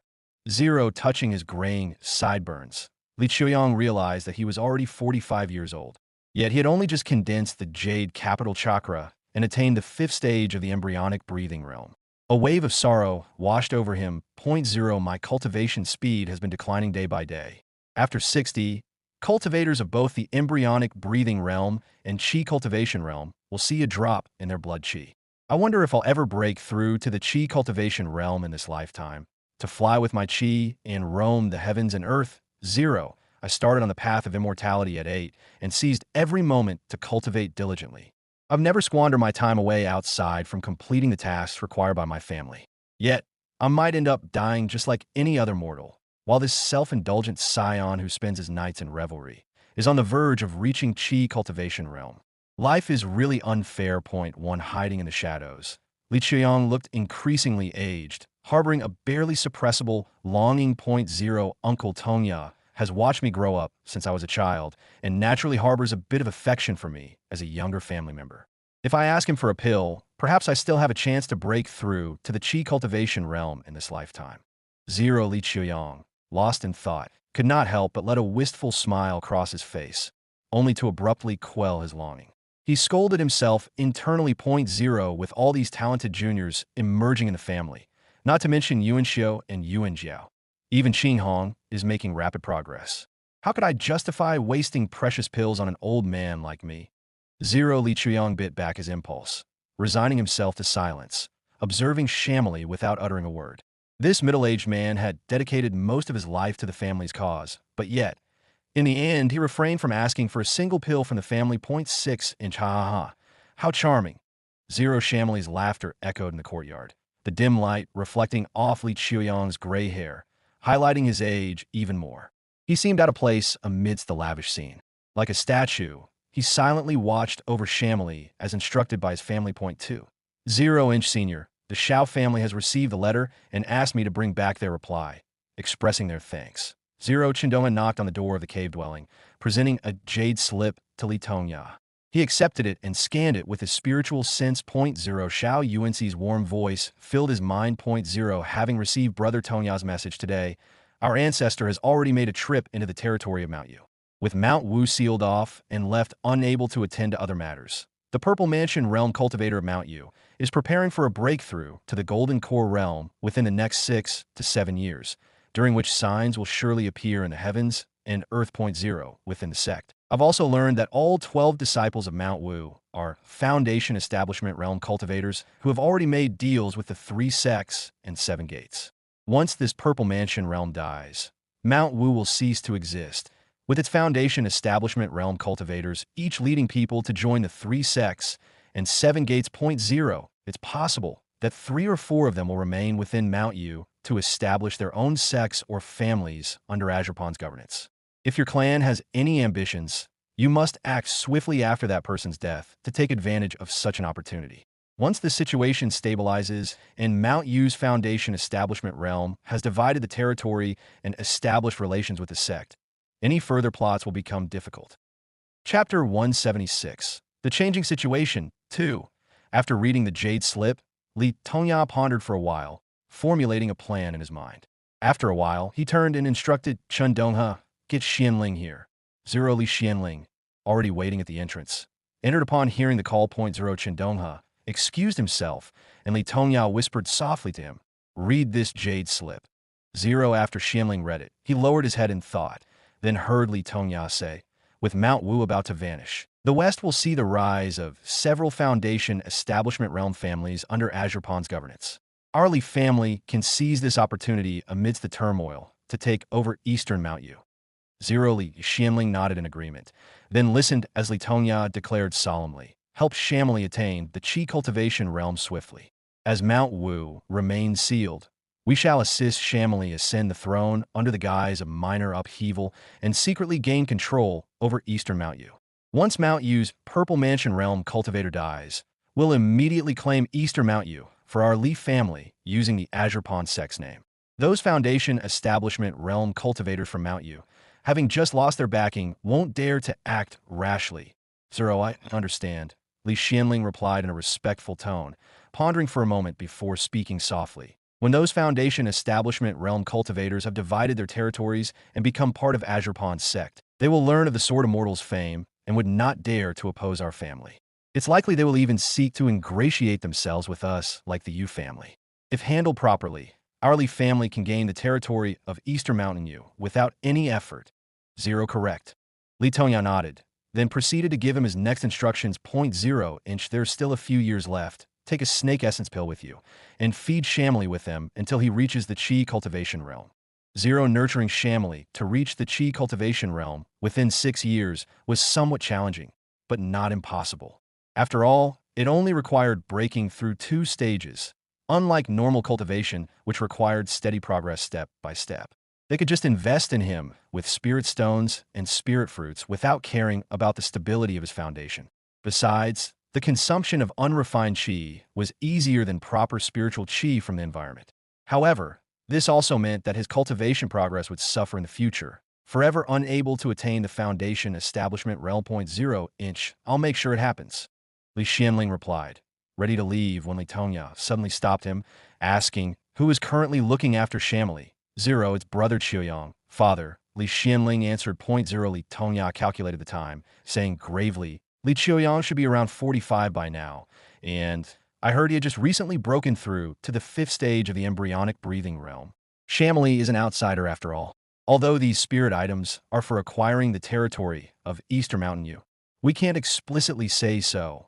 Qiuyang has never requested anything from the family aside from the usual allowance of spirit patties and spirit stones over the years. I fear he might perceive this situation as unfair. Call him over. For Li Xianling quickly nodded and left. Not long after, there was a gentle knock at the stone door of the cave, and Li Qiuyang's respectful voice came from outside the door. 0 inch, greetings from Li Qiuyang. Clan uncle. 0, come in. 0 Li Tongya put down the jade slip he was holding, glanced at the white hair at Li Qiuyang's sideburns, and said warmly, in my memory, you're still that little boy on the platform, getting tested for a spiritual orifice. Time really flies. And in the blink of an eye, you have your own large family and have become one of the elders. Your diligent and earnest effort over the years has not gone unnoticed by me. 0 Li Qiuyang slightly bowed his head, his eyes moist. He then replied apprehensively, if not for the family, I would just be an old farmer tending the fields today. I am grateful for the family's kindness and dare not be negligent. 1 Li Tongya nodded approvingly, flipping his hand to reveal a small brocade pouch. His expression turned warm. 0 inch, you're a cultivator at the Jade Capital stage now. Yet you don't even have a storage pouch. This is an old one that I used in my youth. It doesn't have a very large capacity, but you can use it for now. 0, absolutely not. Li Qiuyang was shocked, knowing the storage pouch was worth a dozen or 2 spirit stones, far beyond what he could afford. 0 his usual allowance went to cultivation, and he could not even produce half a spirit stone from his pockets. He repeatedly protested, I can't possibly accept this. 0 Li Tongya waved his hand dismissively and tied the brocade pouch around Li Qiuyang's waist. He clapped his own storage pouch and took out a small jade bottle .0 inch. This is a snake essence pill, refined by our family. Take it for now. If you can't break through to the Qi cultivation realm, come back up the mountain to find me, he said softly. Li Qiuyang was stunned, his eyes reddening, but he found himself unable to refuse such a tempting offer that could potentially let him live for another 100 years. He stammered in gratitude. Thank you for this kindness that I do not deserve, Li Tongya said sternly.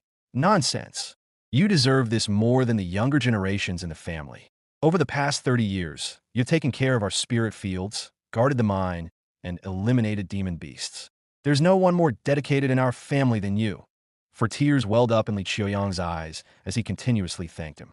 Li Tongya comforted him with kind words before sending him off from the cave, dwelling .0. Meanwhile, in residence on Mount Huazhong, Zero and Jingming stopped in front of the grand and luxurious hall. Today, his father, and Jiyin, was again feasting in the hall. This hall began construction the day Jiyin became the family head and was completed on the day of Jingming's birth. However, underneath its splendor lay the bones of countless craftsmen. .0 and Jingming sighed softly. His eyes filled with confusion, which quickly turned to anger as he looked at the lively scene. .0 with the Yu family in the north coveting our lands, the Li family in the south rising like the sun, and even the Ding family we brought here growing ambitiously bold. Our family still feels no sense of crisis and indulges in luxury. One and Jingming strode forward angrily, only to encounter several mortals, bowing their heads as they passed, carrying a large basket dripping with blood. The fear on their faces was palpable, and they dared not meet his gaze. .0 inch, what's going on? And Jingming roared as he blocked their path, his voice cold. The mortals had no choice but to drop the basket and kneel, revealing several fingers that rolled out toward Jingming's feet. .0 inch, the bear paw the family head ate today. Zero and Jingming closed his eyes, already understanding the situation. And Jiyin was not lustful or greedy, but had an insatiable appetite and was brutally cruel. Any dissatisfaction with the cook's work led to executions. A poorly stewed bear paw resulted in chopping off the chef's fingers, and an undercooked pork shoulder meant cutting off the chef's legs. Daily, cries could be heard from the mountain hall. .0 inch, never mind. I get it already. Zero and Jingming shook his head, feeling powerless as he could reprimand anyone in the family except his father. .0 stepping into the grand hall. He found Jiyin drinking with a stern face, but smiling upon seeing in Jingming. He called out to him, "My family's pride and hope has arrived, Zero, father." And Jingming greeted him respectfully and then said, "I have something to tell you." Zero, what is it? And Jiyin frowned, distracted by the stewed bear paw, not expecting Jingming to solemnly say, "The day of our death and the annihilation of the Yin family is imminent." Chapter 177. Father and son of the Yin family. At the head of the table, and Jiyin was toying with a piece of bear paw on his plate. Hearing these words, he raised his eyebrows and pushed up the leather hat on his head. His expression immediately shifted, now marked by fleshy folds as he visibly tensed. He said sternly, "What do you mean by that?" And Jiyin's tone was relatively gentle, devoid of any reproach, indicating that Jingming truly was the apple of his eye. Any other clan member who dared to utter such words would have been executed on the spot. Only from Jingming's mouth would these words prompt Jiyin to take him seriously. The Yu family acts tyrannically, full of ambition, while the Li family is reserved and quietly ruthless. Our family is caught in between, struggling to look after both ends. "Father, aren't you afraid?" Standing in the courtyard, with the sunlight reflecting off the gold bracelets on his wrists, the young Jingming stood tall against the wind, staring directly at his father at the head of the table. "Well," and Jiyin was at a loss for words for a moment before saying, "Haven't I already followed your advice by drawing the Ding family to Moongaze Lake, maintaining a tripartite balance? The Yu family has also promised not to attack the families that pay tribute. If the Li family ever invade from the north, the Yu family will surely not stand idly by and watch them expand. There's nothing to fear then. You just need to focus on your cultivation. Once you've reached the foundation establishment realm, our family will have a place on the lake. Wouldn't that be wonderful?" And Jingming clenched his teeth and shook his head, unable to muster anger at the sight of his father's contented face. He swung his sleeves and said softly, "Father, what makes you think the Yu family will just sit idly by and watch me attain foundation establishment realm? I dare not even leave our family's grand formation now. As I slowly increase my cultivation year by year, the Yu family will eventually become impatient and will surely find an excuse to kill me. and Jian was momentarily stunned. His mouth moved, but no words came out. Unable to formulate a rebuttal, he could only ask, "What do you suggest then?" Clearing his throat, and Jingming said in a voice still tinged with youthful timbre, "Our family's awkward position is due to its poor geographical location, caught between the Li and Yu families. The best strategy now is to sell Mount Huazhong to the Li family, letting them face the pressure from the Yu family directly. The two families could sign a pact, in turn, making the Yu family feel the threat of the Li family's rise." And Jingming continued to lay out his plans. "I've heard that Li Tongya has reached the 8th heavenly layer of Qi cultivation realm, which could draw the Yu family's attention. The two families supporting each other from east to west, I could marry a girl from the Li family, leveraging the might of the Sword Immortal to deter the Yu family. Once I've reached the Foundation Establishment realm, and if Li Tongya succeeds in his breakthrough, we could support the Li family against the Yu family. If Li Tongya fails, then we could lead both families, with each party getting what they need." As in Jingming was still speaking, and Jian's lips trembled, and his complexion turned unsightly. He interrupted his son, slamming his silver chopsticks down. "No, absolutely not. Do you know how many spirit fields are on Mount Huazhong, feeding how many of our clan members? We fought tooth and nail to get it. How can we just hand it over to the Li family?" And Jingming sighed lightly, realizing that in Jian's character would never allow for the ceding of Mount Huazhong. Thus, he solemnly suggested, "Since father is reluctant to give up Mount Huazhong, I have another plan. The key to the Li family is Li Tongya. He is extremely cautious, fully focused on cultivating in seclusion in the south, and difficult to remove. However, if we can ally with the Yu family against Li Xianling and Li Xianfeng, eliminating one of them, could Li Tongya still remain indifferent?" Continuing, and Jingming said, "With the Yu family currently favorably inclined toward us, there are opportunities to be utilized. Yu Mugo is a dark and ruthless man, difficult to deal with. If we can unite with other families to assassinate Yu Mugo, the threat of the Yu family can be significantly reduced." And Jian was confused, seeing him aim to kill Yu Mugo on one hand and remove Li Xianling and Li Xianfeng on the other. He was unable to follow his son's ambitious line of thought. He murmured, "So, does our family side with the Yu family, or the Li family?" "Both sides." And Jingming softly chuckled, lifting his head slightly as he declared, "As the Yu and Li families harbor mutual suspicions, our family has the opportunity to sow discord and navigate both sides. Regardless of who dies, or if both sides suffer no casualties, it's as good as setting a feud between the Yu and Li families." And Jian, somewhat moved by this, pondered for a moment before hesitantly saying, "But neither side is foolish. How could they simply act as you suggest?"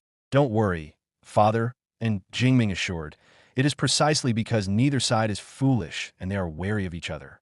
Fear leads to murderous intentions. The conflict between the two families is inevitable, and we are merely a catalyst. Father just needs to follow the script I've taught you, ensuring that both families betray each other, resulting in mutual destruction." In the estate at the foot of the mountain in Lijing Town, Mu Yalu paced around the courtyard before taking a seat on a stone bench. A servant hurriedly served her tea. Since it was discovered that Li Yuanjiao had spiritual orifice and extraordinary talent, Mu Yalu's days in the main courtyard had significantly improved. Previously, Li Xianxian rarely visited her courtyard, and Mu Yalu always tried to keep a low profile, minimizing her presence. Once Li Yuanjiao started spending more time on the mountain, Mu Yalu instantly became one of the most significant figures in the courtyard. "Madam, this tea was sent over by the main family yesterday. This month, they've sent gifts to the courtyard 3 times already," whispered a servant girl beside her. This woman, a descendant of the Mount Yu refugees who had assimilated completely with the Easterners, was brought into the courtyard personally by Mu Yalu and was deeply trusted by her. Upon hearing this, Mu Yalu nodded slightly, and the servant girl added softly, "Since young Master Xiao and Jiaoer get along well, the first madam has always been displeased. But in recent years, ever since Jiaoer was found to have spiritual orifice, she has started to curry favor." Mu Yalu gestured for her to stop talking and said quietly, "The first madam is crafty. Over the years, she has managed the concubines in the family well, and Xiaoer has been well taught. He's capable of managing a household and is no ordinary person. She sees Jiaoer as Yuanxio's future right-hand man, hence naturally wanting to maintain a good relationship with me." Setting her small teacup on the table, Mu Yalu softly inquired, "Have you found out about the matter I asked you to investigate?" "Yes, madam. The man's name is Shamili, the 4th son of Mu Jiamon. He is now residing on the eastern side of the town. The servant girl replied obediently. Mu Yalu smiled, her eyes slightly crinkling as she spoke gently. What a God-sent opportunity. In the future, Mount Yu will become even closer to the Li family, and when Jiaoer grows up, he can also receive some support from the Mola clan. Although the servant girl did not understand why Mu Yalu considered it a godsend opportunity, she felt happy seeing her madam so delighted. However, their conversation was interrupted by a gentle knock on the door. Chapter 178. Father and Son of the Yin Family, 2. Mother, I've returned. Li Yuanjiao's cheerful voice came from outside the door. It's the young master, the servant girl exclaimed happily as Mu Yalu quickly stood up and walked to the door, gently pushing it open to see Li Yuanjiao standing there with a beaming smile. Yeah. Mu Yalu stepped forward to embrace him, softly asking, Are you accustomed to living on the mountain this year? It's been all right. My siblings have all been quite nice to me. Li Yuanjiao chuckled and swiftly entered the courtyard to sit beside the stone table, taking the teacup in his hands. He quietly asked, Has father been in seclusion on the mountain this year? Has anyone troubled you at home? Not at all, Mu Yalu replied with a soft voice, refilling his cup with water. Yuanjiao sighed in relief as he continued. Stepmother has been quite kind to you. There haven't been any petty schemes in the family, which has really eased my mind. At least brother and I won't have to worry about it.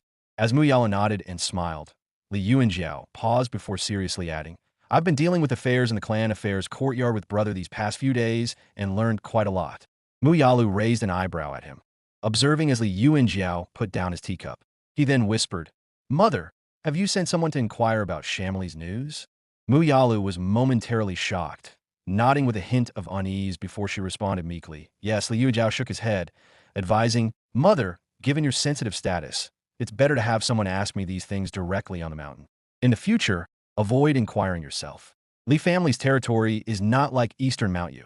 The clan affairs courtyard has many eyes and ears around. I'm afraid you might inadvertently give them something to hold against you, Mother.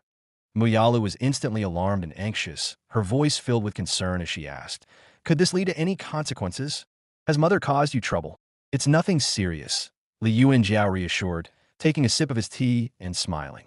It's not a big deal. Besides, brother gave me that secret letter to handle myself.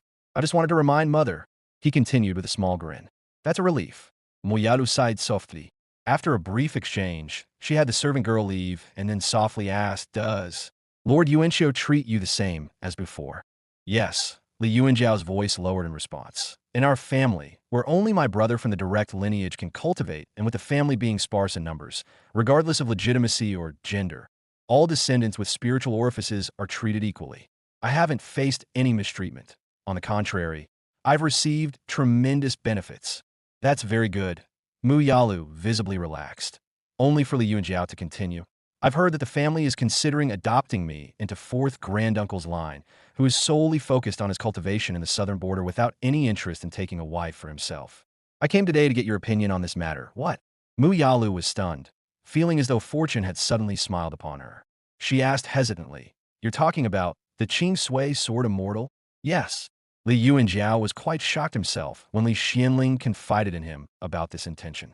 Observing his mother's disbelief, he softly added, Father, he has agreed to it.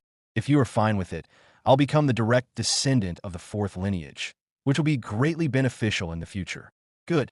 Mu Yalu nodded as she heard this, her primary concern always being her son's well-being, thus agreeing without hesitation. After pondering for a moment, she whispered, That way, you could compete with Yuanxiu for the position of the young clan head. Mother, you must not speak nonsense. Li Yuanjiao shook his head firmly, stating, I respect my brother the most. The position of a young clan head can only be his. In this life, I only wish to support him well, with no other intentions. That's fine too, Mu Yalu replied with a smile, thinking about how to convey these exact words to the main household. However, regarding Shamli, he's quite the pleasure seeker. The mother and son discussed further regarding the newcomer, with Li Yuanjiao detailing Shamli's personality. Not everyone can be adept at human relations. The Li family is only kind to its own and those under its rule. Shamli, falling into you and your brother's hands, is rather unfortunate. Mu Yalu laughed. What's there to pity about him when he's being handed a throne on a silver platter? Li Yuanjiao dismissed. Laughing heartily, Mu Yalu watched him with a joyful eye. From Li Xianxian to Li Yuanxiu, She realized that both were not at all simple-minded men. She thought to herself, every one of the Li family is cunning and bad, focusing outward for now. By the 6th or 8th generation, when kinship thins, internal strife will surely happen. Fortunately, my son was born early and is thus spared from having to compete with similarly shrewd characters. Atop Mount Lijing, Li Tongya stepped through the air, his figure shifting like a phantom. Around him, several reflections that looked like water gleamed, floating around his figure for a moment before dissipating with a soft splash. I've finally mastered the river-crossing, torrential step. Now I have an added layer of protection against enemies. Unless facing against a Foundation Establishment realm cultivator, I can escape with ease even if I can't win, Li Tongya mumbled to himself gleefully. The river-crossing torrential step had 3 stages. The initial stage was not too challenging, but it became significantly more difficult with progression. It took Li Tongya 7 to 8 years just to master the first stage. Li Tongya's practice of the River 1 Chi technique from Lingyu Gate, a foundational technique that shared origins with his footwork technique, should have sped up his training. However, these past few years, his focus was on cultivation, aiming to break through to the Foundation Establishment realm before 60. Thus, this footwork technique was only revisited during cultivation bottlenecks, taking him 7 to 8 years to master what should have taken 3 to 4. That only Li Xianling from within the family showed a natural aptitude for this technique, mastering it early on. No other clan members were known to have succeeded. It's unbelievable that among the vast Li family, no one could master the pill flame secret art and produce a pill flame. Li Tongya thought again. Among the members of the Xiao family, far larger than the Li family, only Xiao Shooting and Xiao Yuanci could conjure the pill flame. This put things into perspective for him. No wonder Yu Muxian of the Azure Pond sect is so valued by the Yu family. I'm guessing there are also certain conditions to meet before one can refine artifacts. Just as Li Tongya settled on a mountainside, a voice transmission entered the formation, echoing in the cave dwelling. And Jian from Yin family is here to visit. Please open the formation, Brother Tongya. And Jian. Li Tongya pausa momentarily. He had little interaction with this individual, having only divided the Lu family's assets in tacit agreement. He wondered about the purpose of today's visit. After opening the formation, Li Tongya sat for a moment. Soon, Li Xianling led Jian inside. Li Tongya glanced at him and courteously said, "Greetings, Brother Jian." "No need for formality, Brother Tongya." And Jian grinned, returning the greeting. His bald head was now adorned with a gray-white leather hat that made him look less like a butcher from the secular world, but more like a wealthy landlord. Word has it that Brother Tongya has broken through to the 8th heavenly layer of the Qi cultivation realm. Truly remarkable. And Jian, taking the offered tea, smiled. It had been decades since their last meeting. Back then, their cultivation realms were comparable, but now Jian was at the 5th heavenly layer of the Qi cultivation realm, while Li Tongya had already reached the 8th. "You're flattering me, Brother Jian." Li Tongya replied with a shallow smile. He decided to cut to the chase. What brings Brother Jian here today? Chapter 179. External Cultivator. And Jian cupped his fist, then answered in a calm tone. "To kill Yu Mugo." Li Tongya chuckled inwardly, maintaining a slight smile on his face. He then softly said, "If Brother Jian has come for this matter, then please leave."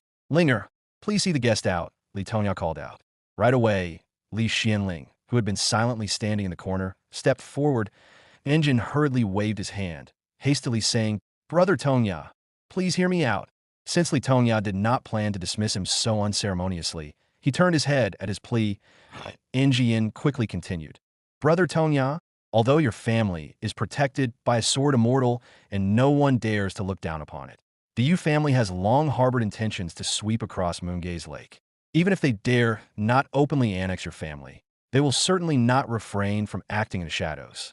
Yu Mugo wouldn't dare target Brother Tongya directly, but it's entirely possible for him to hire a few foreign cultivators, rogue cultivators, and outer sect disciples to secretly assassinate your clan's disciples. They'll only be at ease when all your family's promising juniors meet untimely ends. Though the Sword Immortal's cultivation is profound, he is far in the southern border. The Yu family also has backing within the sect. As long as they leave no evidence, the Qing Sui Sword Immortal can't possibly cross thousands of li to act for 1 or 2 mysteriously deceased juniors."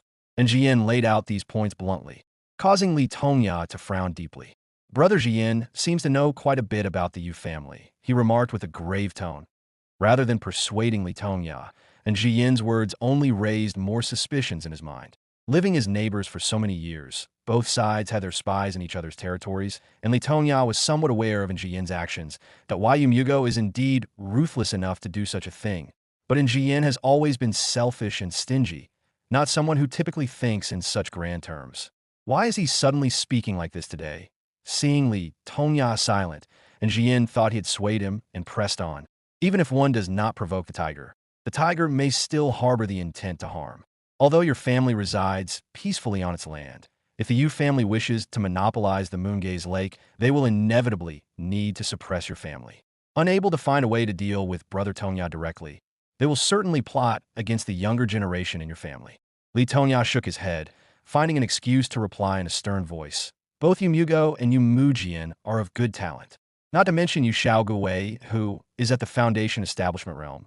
Several members of their generation of Xiao are also at the peak of the Qi cultivation realm. There is no need for them to fear my Li family. I will say it again, Brother Ji Yin, if you have come for this matter, there's no need to speak further. Please leave. And Ji Yin, seeing that Li Tongya was indeed unmoved, did not panic but spoke softly. Every word I've spoken is true, and Brother Tongya knows it. If your family doesn't believe me, just wait a few more years, and you will understand the value of my warning. After cupping his fist, he rode the wind away, leaving Li Tongya standing there for a while. Li Xianling approached hesitantly, whispering, I find his words quite reasonable. We should be cautious. Li Tongya, with a furrowed brow, sat back down. He was feeling increasingly uneasy. After pondering for a moment, he responded, those words aren't something Ji Yin would come up with on his own. This must be Jingming's idea. He then recalled Yu Mugo's character and thought about the close relationship between the Yin and Yu families. Li Tongya felt somewhat troubled and spoke after some time, his voice soft. Given Yu Mugo's nature, he would indeed do such a thing. I'm sure he'll target not only our family. And Jingming must also be on his mind. Hence Ji Yin is rushing to find someone to deal with Yu Mugo. Li Xianling, who was standing by, frowned and replied, but that man is always guarded by peak Qi cultivators when he leaves home. He's not easy to kill. Doing so would just offend the Yu family for no reason. Li Tongya nodded and advised, this is an impractical matter. For now, let's ensure our younger family members don't leave our territory and wait until the Xiao family finishes executing their plans. By then, we may be able to borrow the Xiao family's strength and no longer allow the Yu family to dominate unchecked. Li Xianling noted his words. Li Tongya looked at the sky and instructed, now that we have snake essence pills, I could try to break through to the 9th heavenly layer of the Qi cultivation realm. Although it's been only 2 to 3 years since my last breakthrough, and it's a bit rushed, there's no other choice. I must try to break through to the Foundation Establishment realm before turning 60. Li Xianling clenched his teeth, his eyes filled with deep worry. After composing his thoughts for a long while, he finally spoke with unease. I have heard that the breakthrough from Qi cultivation realm to Foundation Establishment realm is fraught with danger, almost a 9 in 10 chance of death. With Father being a late-stage Qi cultivator, you are the pillar of our family. I'm afraid. His voice trailed off to Li Tongya was initially startled, then sighed deeply. Looking at his son, now a father himself with a fully grown beard, he felt somewhat comforted and responded, I have only consumed 3 pills and 1 talisman Qi in my cultivation journey, relying solely on diligent practice without taking any precious medicines or spirit items like those in the 3 sects and 7 gates do. This breakthrough indeed carries a high risk of death. Seeing Li Xuanling's worried gaze, Li Tongya reassured him with a warm smile, but I have been earnestly cultivating day and night, aiming to reach Foundation Establishment realm before I turn 60, even if it's just a slightly better chance. If our Li family wishes to advance further, we must have a Foundation Establishment realm cultivator. In this vast Moongaze Lake, only those at the Foundation Establishment realm can truly make their voices heard. With the prestige of your 4th uncle, our Li family will be worry-free for the next 50 years. It's the perfect opportunity to attempt the Foundation Establishment realm. If I fail and perish, the Yu family won't trouble us too much and lower their guard instead. I understand.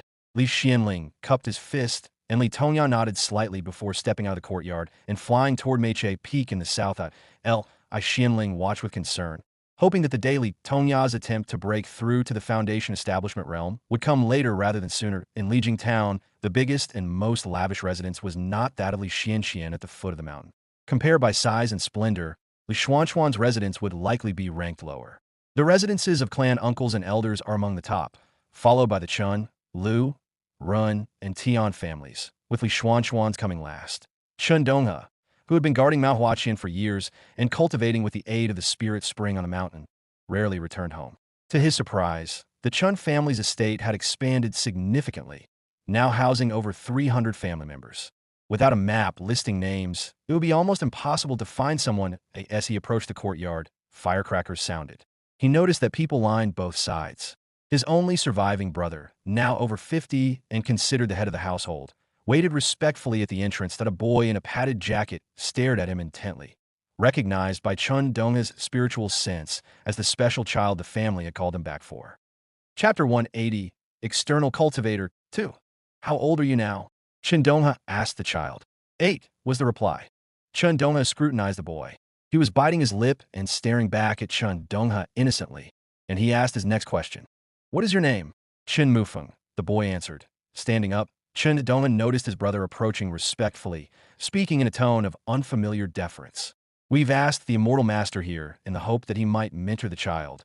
The Chen family would be eternally grateful. After finishing his words, with a thud, he fell to the ground on his knees. The crowd around him followed suit, their pleading voices swelling like a tide. Chun Donghe, focusing on the boy and ignoring the surrounding people, pondered to himself that I cannot personally mentor this child, as it would recklessly leave traces. I'll find him a good family instead. This is the least I can do for the Chen family. Helping his brother up, he said solemnly, I cannot mentor this child personally, but I can find him a good teacher. Pub Future adds his brother's expression shifted with uncertainty, and he was momentarily stunned. He hesitated. Will this teacher be someone from the Tian or Lu family? Chun Donghe, not often interacting with external cultivators at the foot of the mountain, paused at this question that a realization struck him. The Li family has accepted 30 to 40 external cultivators over the decades, most of whom are at the first or second stage of the embryonic breathing realm. However, there are also 3 or 4 at the 4th stage, and there might be factions involved, which also concerns the Chun family's position. Seeing Chun Donghe's reaction, his brother became somewhat flustered, squeezing out a smile through his wrinkled face. He responded hurriedly, We do not doubt the immortal master's decision, nor wish to choose shamelessly. We just need to know the name of the teacher to understand whom the child will be mentored by. Chun Donghe, smiling warmly, reassured his brother. Don't worry, brother. It'll be someone from the Li family. The Li family. His brother was immediately overjoyed, smiling broadly to reveal a few decayed teeth. He exclaimed, That's excellent. Excellent indeed. With a hearty laugh, Chun Donghe took Chen Mufeng's hand and soared into the sky, leaving a group of envious onlookers on the ground.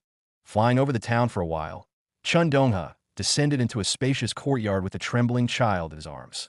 Chen Mufeng stumbled a few steps upon landing. Chun Donghe released his hand and saw a person standing in front of the stone door with gray hair and a straight posture. He looked somewhat surprised to see him and greeted, Greetings, Brother Donghe. This is quite rare. Are you here looking for that Shamily? Not at all.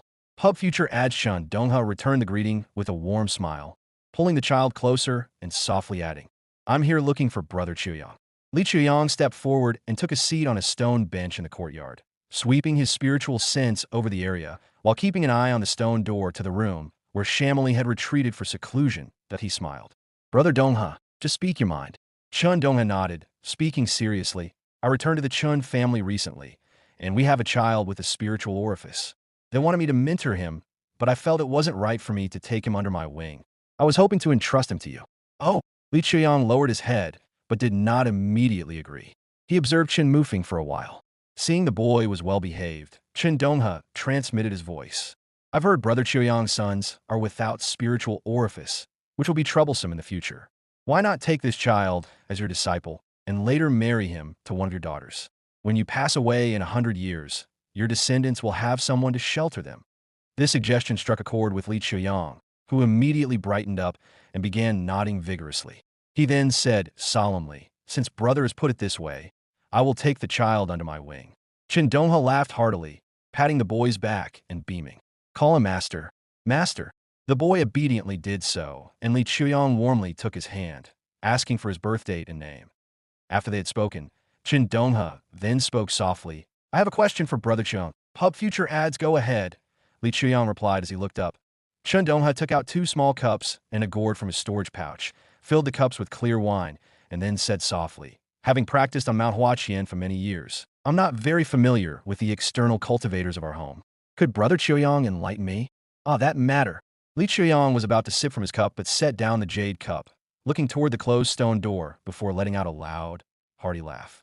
"There are 28 external cultivators of the embryonic breathing realm in our family now, and 6 from the Yi family have changed their surname to Li. Most are at the first or second stage of the embryonic breathing realm, hardly worth mentioning.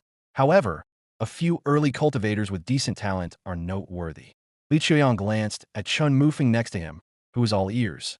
He nodded slightly and continued solemnly, "The first at the 5th stage of embryonic breathing realm is surnamed Tian, related to the family head, the Great King's wife's family." Li Chuyang's mention of the Great King silenced them both. Both of them had been through thick and thin with Li Xiangping, and everyone called him the Great King while they were in the territory of Mount Yu. The Great King passed away in the lands of Mount Yu, and his mother followed in sorrow within a few years. The Tian family has declined quite a bit, but this man's talent is decent. Now at 40, his likelihood of breaking through to the Qi cultivation realm isn't high, but still possible. He's currently in charge of managing the cultivation of the spirit patties in town, with quite a few people covertly supporting him, and can be considered a leader of one faction.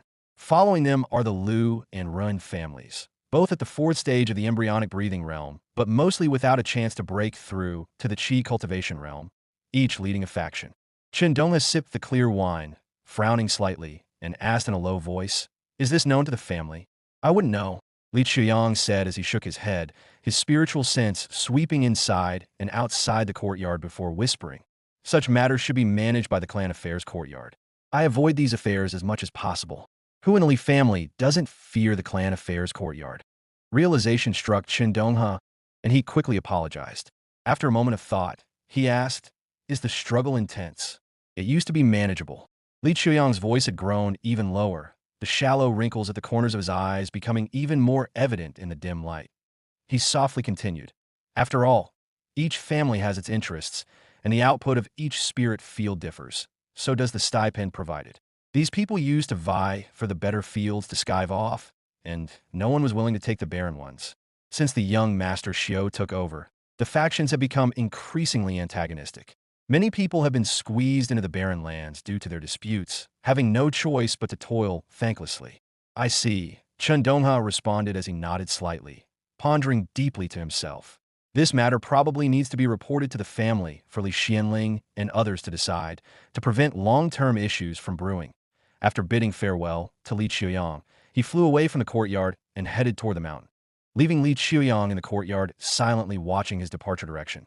He then eventually smiled and chuckled to himself. "Here never changes.